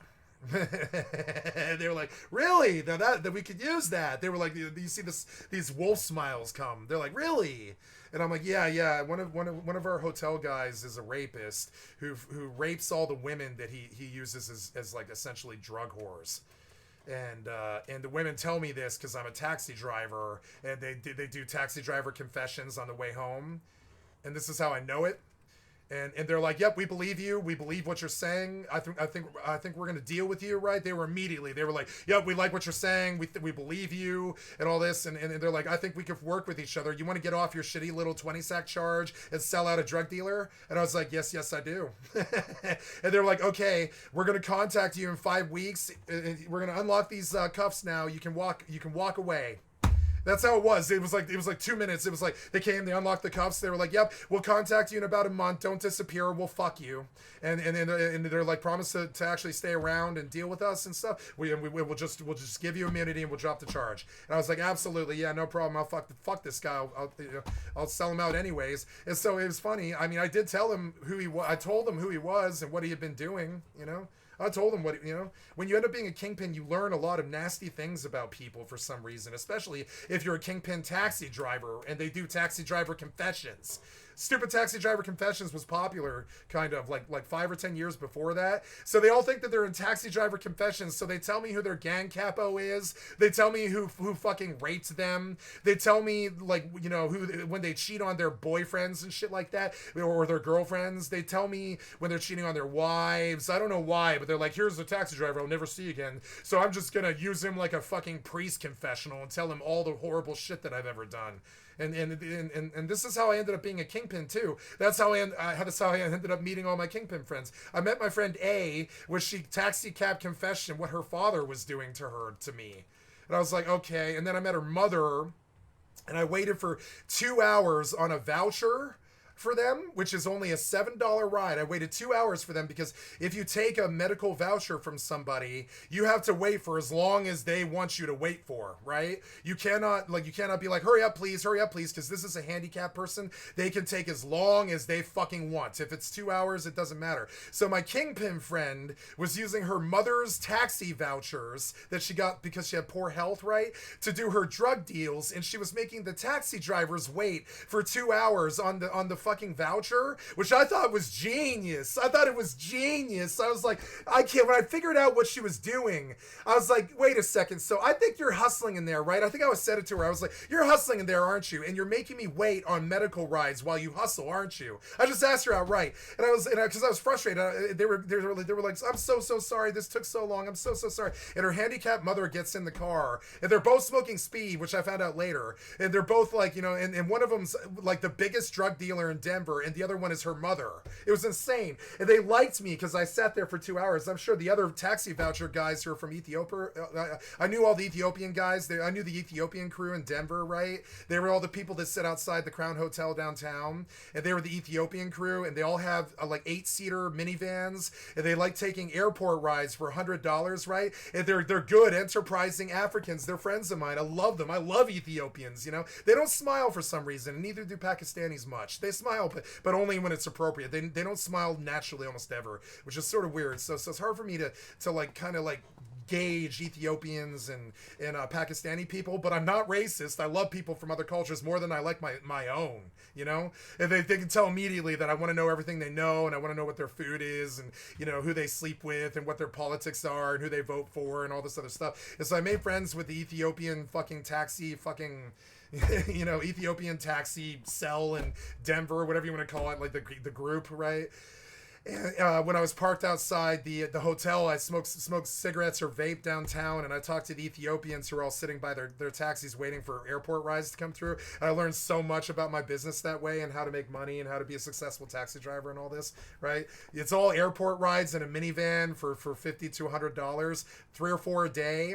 And if you can get that, you're good, because the Denver you're really good. You know, you're going to be making like $30 an hour kind of thing on average, because if you do your airport rides and you figure out when the sports events are, and you actually act like a taxi driver, you can make like $50 an hour cash and get laid and have the time of your fucking life. And people are trading with you, and they're interested in you, and they want your card. And hey, if I call you and I say I need a ride and I slap you $100 for a $20 ride, would you do it? Yeah, I would. Oh yeah.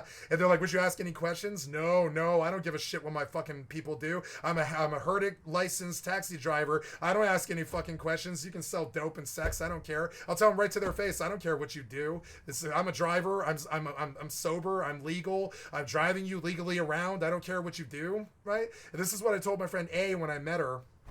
But there's this point after like 2.5 hours, right? She's half an hour past the voucher. And I come to find out later that she's conducting like a fucking $10,000 drug deal in there for like 2 hours. So she's not in a hurry, you know? She's not trying to be like, gotta go. Because she's in there with like a gun in her purse and 10 grand worth of dope. And she's slinging to one of her big suppliers or something like that, right? So she makes you wait 2 hours. She really does. She makes you wait like 2 hours. And I don't blame her. I wait 2 hours when I'm doing deals like that too. I mean, I never did. Well, I would buy every day $1,200 worth of dope. So that would make you nervous. But I live with the guy that I was buying it from. So, you know, so it didn't matter. So, you know, whatever. So it was like, just walk downstairs kind of thing. But, so she, you know, so she's in there with her mother doing some $10,000 drug deal, and I come to find this out later, but I don't know this at the time, and I'm getting more and more irked. I'm like, God damn it, this voucher is $7. It's $7. You have taken up 2.5 hours of my fucking time. What is the math on that? It's very simple. It's $3.37. You know, it's $3. I'm doing the math in my head, and I always do this when they because people are time thieves. When you're a taxi driver, you begin to realize that people don't care how much money you make or how long you spend doing your job when they're in your car. They don't care. They just think they're king and or whatever, and they can just use your time and be a time thief and make you pull over 4 times and go to the gas station or whatever. And that's okay if they pay. I actually really don't mind it. 100%, 110% a-okay if they pay and they're nice about it, right? But she wasn't being nice about it. They would just go into the place and they would make me wait 2.5 hours. And they did this to me twice. The first time was like, okay, she's not going to do this to me again. She's like, I promise I won't do this to you again. I promise. And she's a hot girl, too. She's like one of the hottest girls in Denver. And she's got this elderly mother with her, right? And I'm like, oh, okay, I'm not going to diss her elderly handicapped mother in any way or form because A, they'll take my job, B, I might get beaten up by the other taxi drivers for dissing some old handicap lady or something like that, and then I'll never work in this industry again, and C, it's against the law to like leave them there. It's against the law. You will go to jail doing that. You can't just leave them there either, you know, especially if it's a medical ride. You can't leave them there on a medical ride. You will go to jail for that. That's a jailable offense. So that handicapped person must have their ride home, and they have like contractually licensed you to get from point A to point B, and if you leave them there, you will go to jail. They explained this to me day one. They're like, if you leave somebody on a medical ride, you will go to jail for that. And I was like, really? And they were like, yep. And honestly, you should go to jail for that. These are handicapped people that are trying to get home, who cannot move under their own, you know, their own devices and stuff. They have chairs that you're helping them get in the van and all this, and you're going to carry them if they need it. You are going to help them. You're going to carry their luggage. You're going to carry their wheelchair. You're going to open the doors for them. All this other stuff. And I was like, oh, all the stuff that I do for people all my life anyways. And they're like, yeah, just act like a good person and you'll be fine. If it's a handicapped person and you see them come out of the house with either a wheelchair or a crutch, or they're like, you know, moving slowly, or they're a dinosaur and they're 90 years old, or they're pale and they're liver spotted and they look like they've got like kidney disease or something like that. Or if it's a medical ride, you have to wait however long it is. If they make you wait 8 hours, they make you wait 8 hours, and we'll deal with them if they make you do that, and we'll pay you if they make you do that. But like, do not ever leave them there. Do not ever complain. Don't ever say anything, or they'll fire you, right? And they warn me about this. They're like, the one way that you can lose this job is if you fuck with handicapped people or babies or children or medical rides. They're like, don't fuck up getting the kids their booster seat and seat belting them in and making sure that they're secure in the car before you put that car in drive, because if that kid does not have a seatbelt, it does not have a booster seat, and you also have to have a booster seat at all times. It's against the law for a taxi driver not to have one. So you have to do the booster seat for the people. They don't have to do it. You have to. It's your job. It's your contractual thing. That's the agreement that you're making when you accept to take a child somewhere. They warn you first. They're like, will you take a kid somewhere? Yes, I will. You know, no problem, and all that. So you know, and so so I meet my friend A, and the first day that I met her, she makes me wait 2.5 hours the first time, right? And I was like, oh, well, there's no way she's going to do this to me again. And she's like, I just got to run in for 3 minutes here to talk to somebody else, and then we're going home. And I was like, why are you abusing medical rides to go to someone's house, you know? And I find out later this because she's terrified of getting pulled over and over again and hassled all the time. I have some sympathy for this because I had that same issue, right? So I was like, okay, well, what do I care? I'm getting paid either way. What do I care where she goes, right? I'm getting paid either way. It doesn't matter where she goes. So then she does it to me a second time. I'm beginning to realize that I've lost like 5 hours of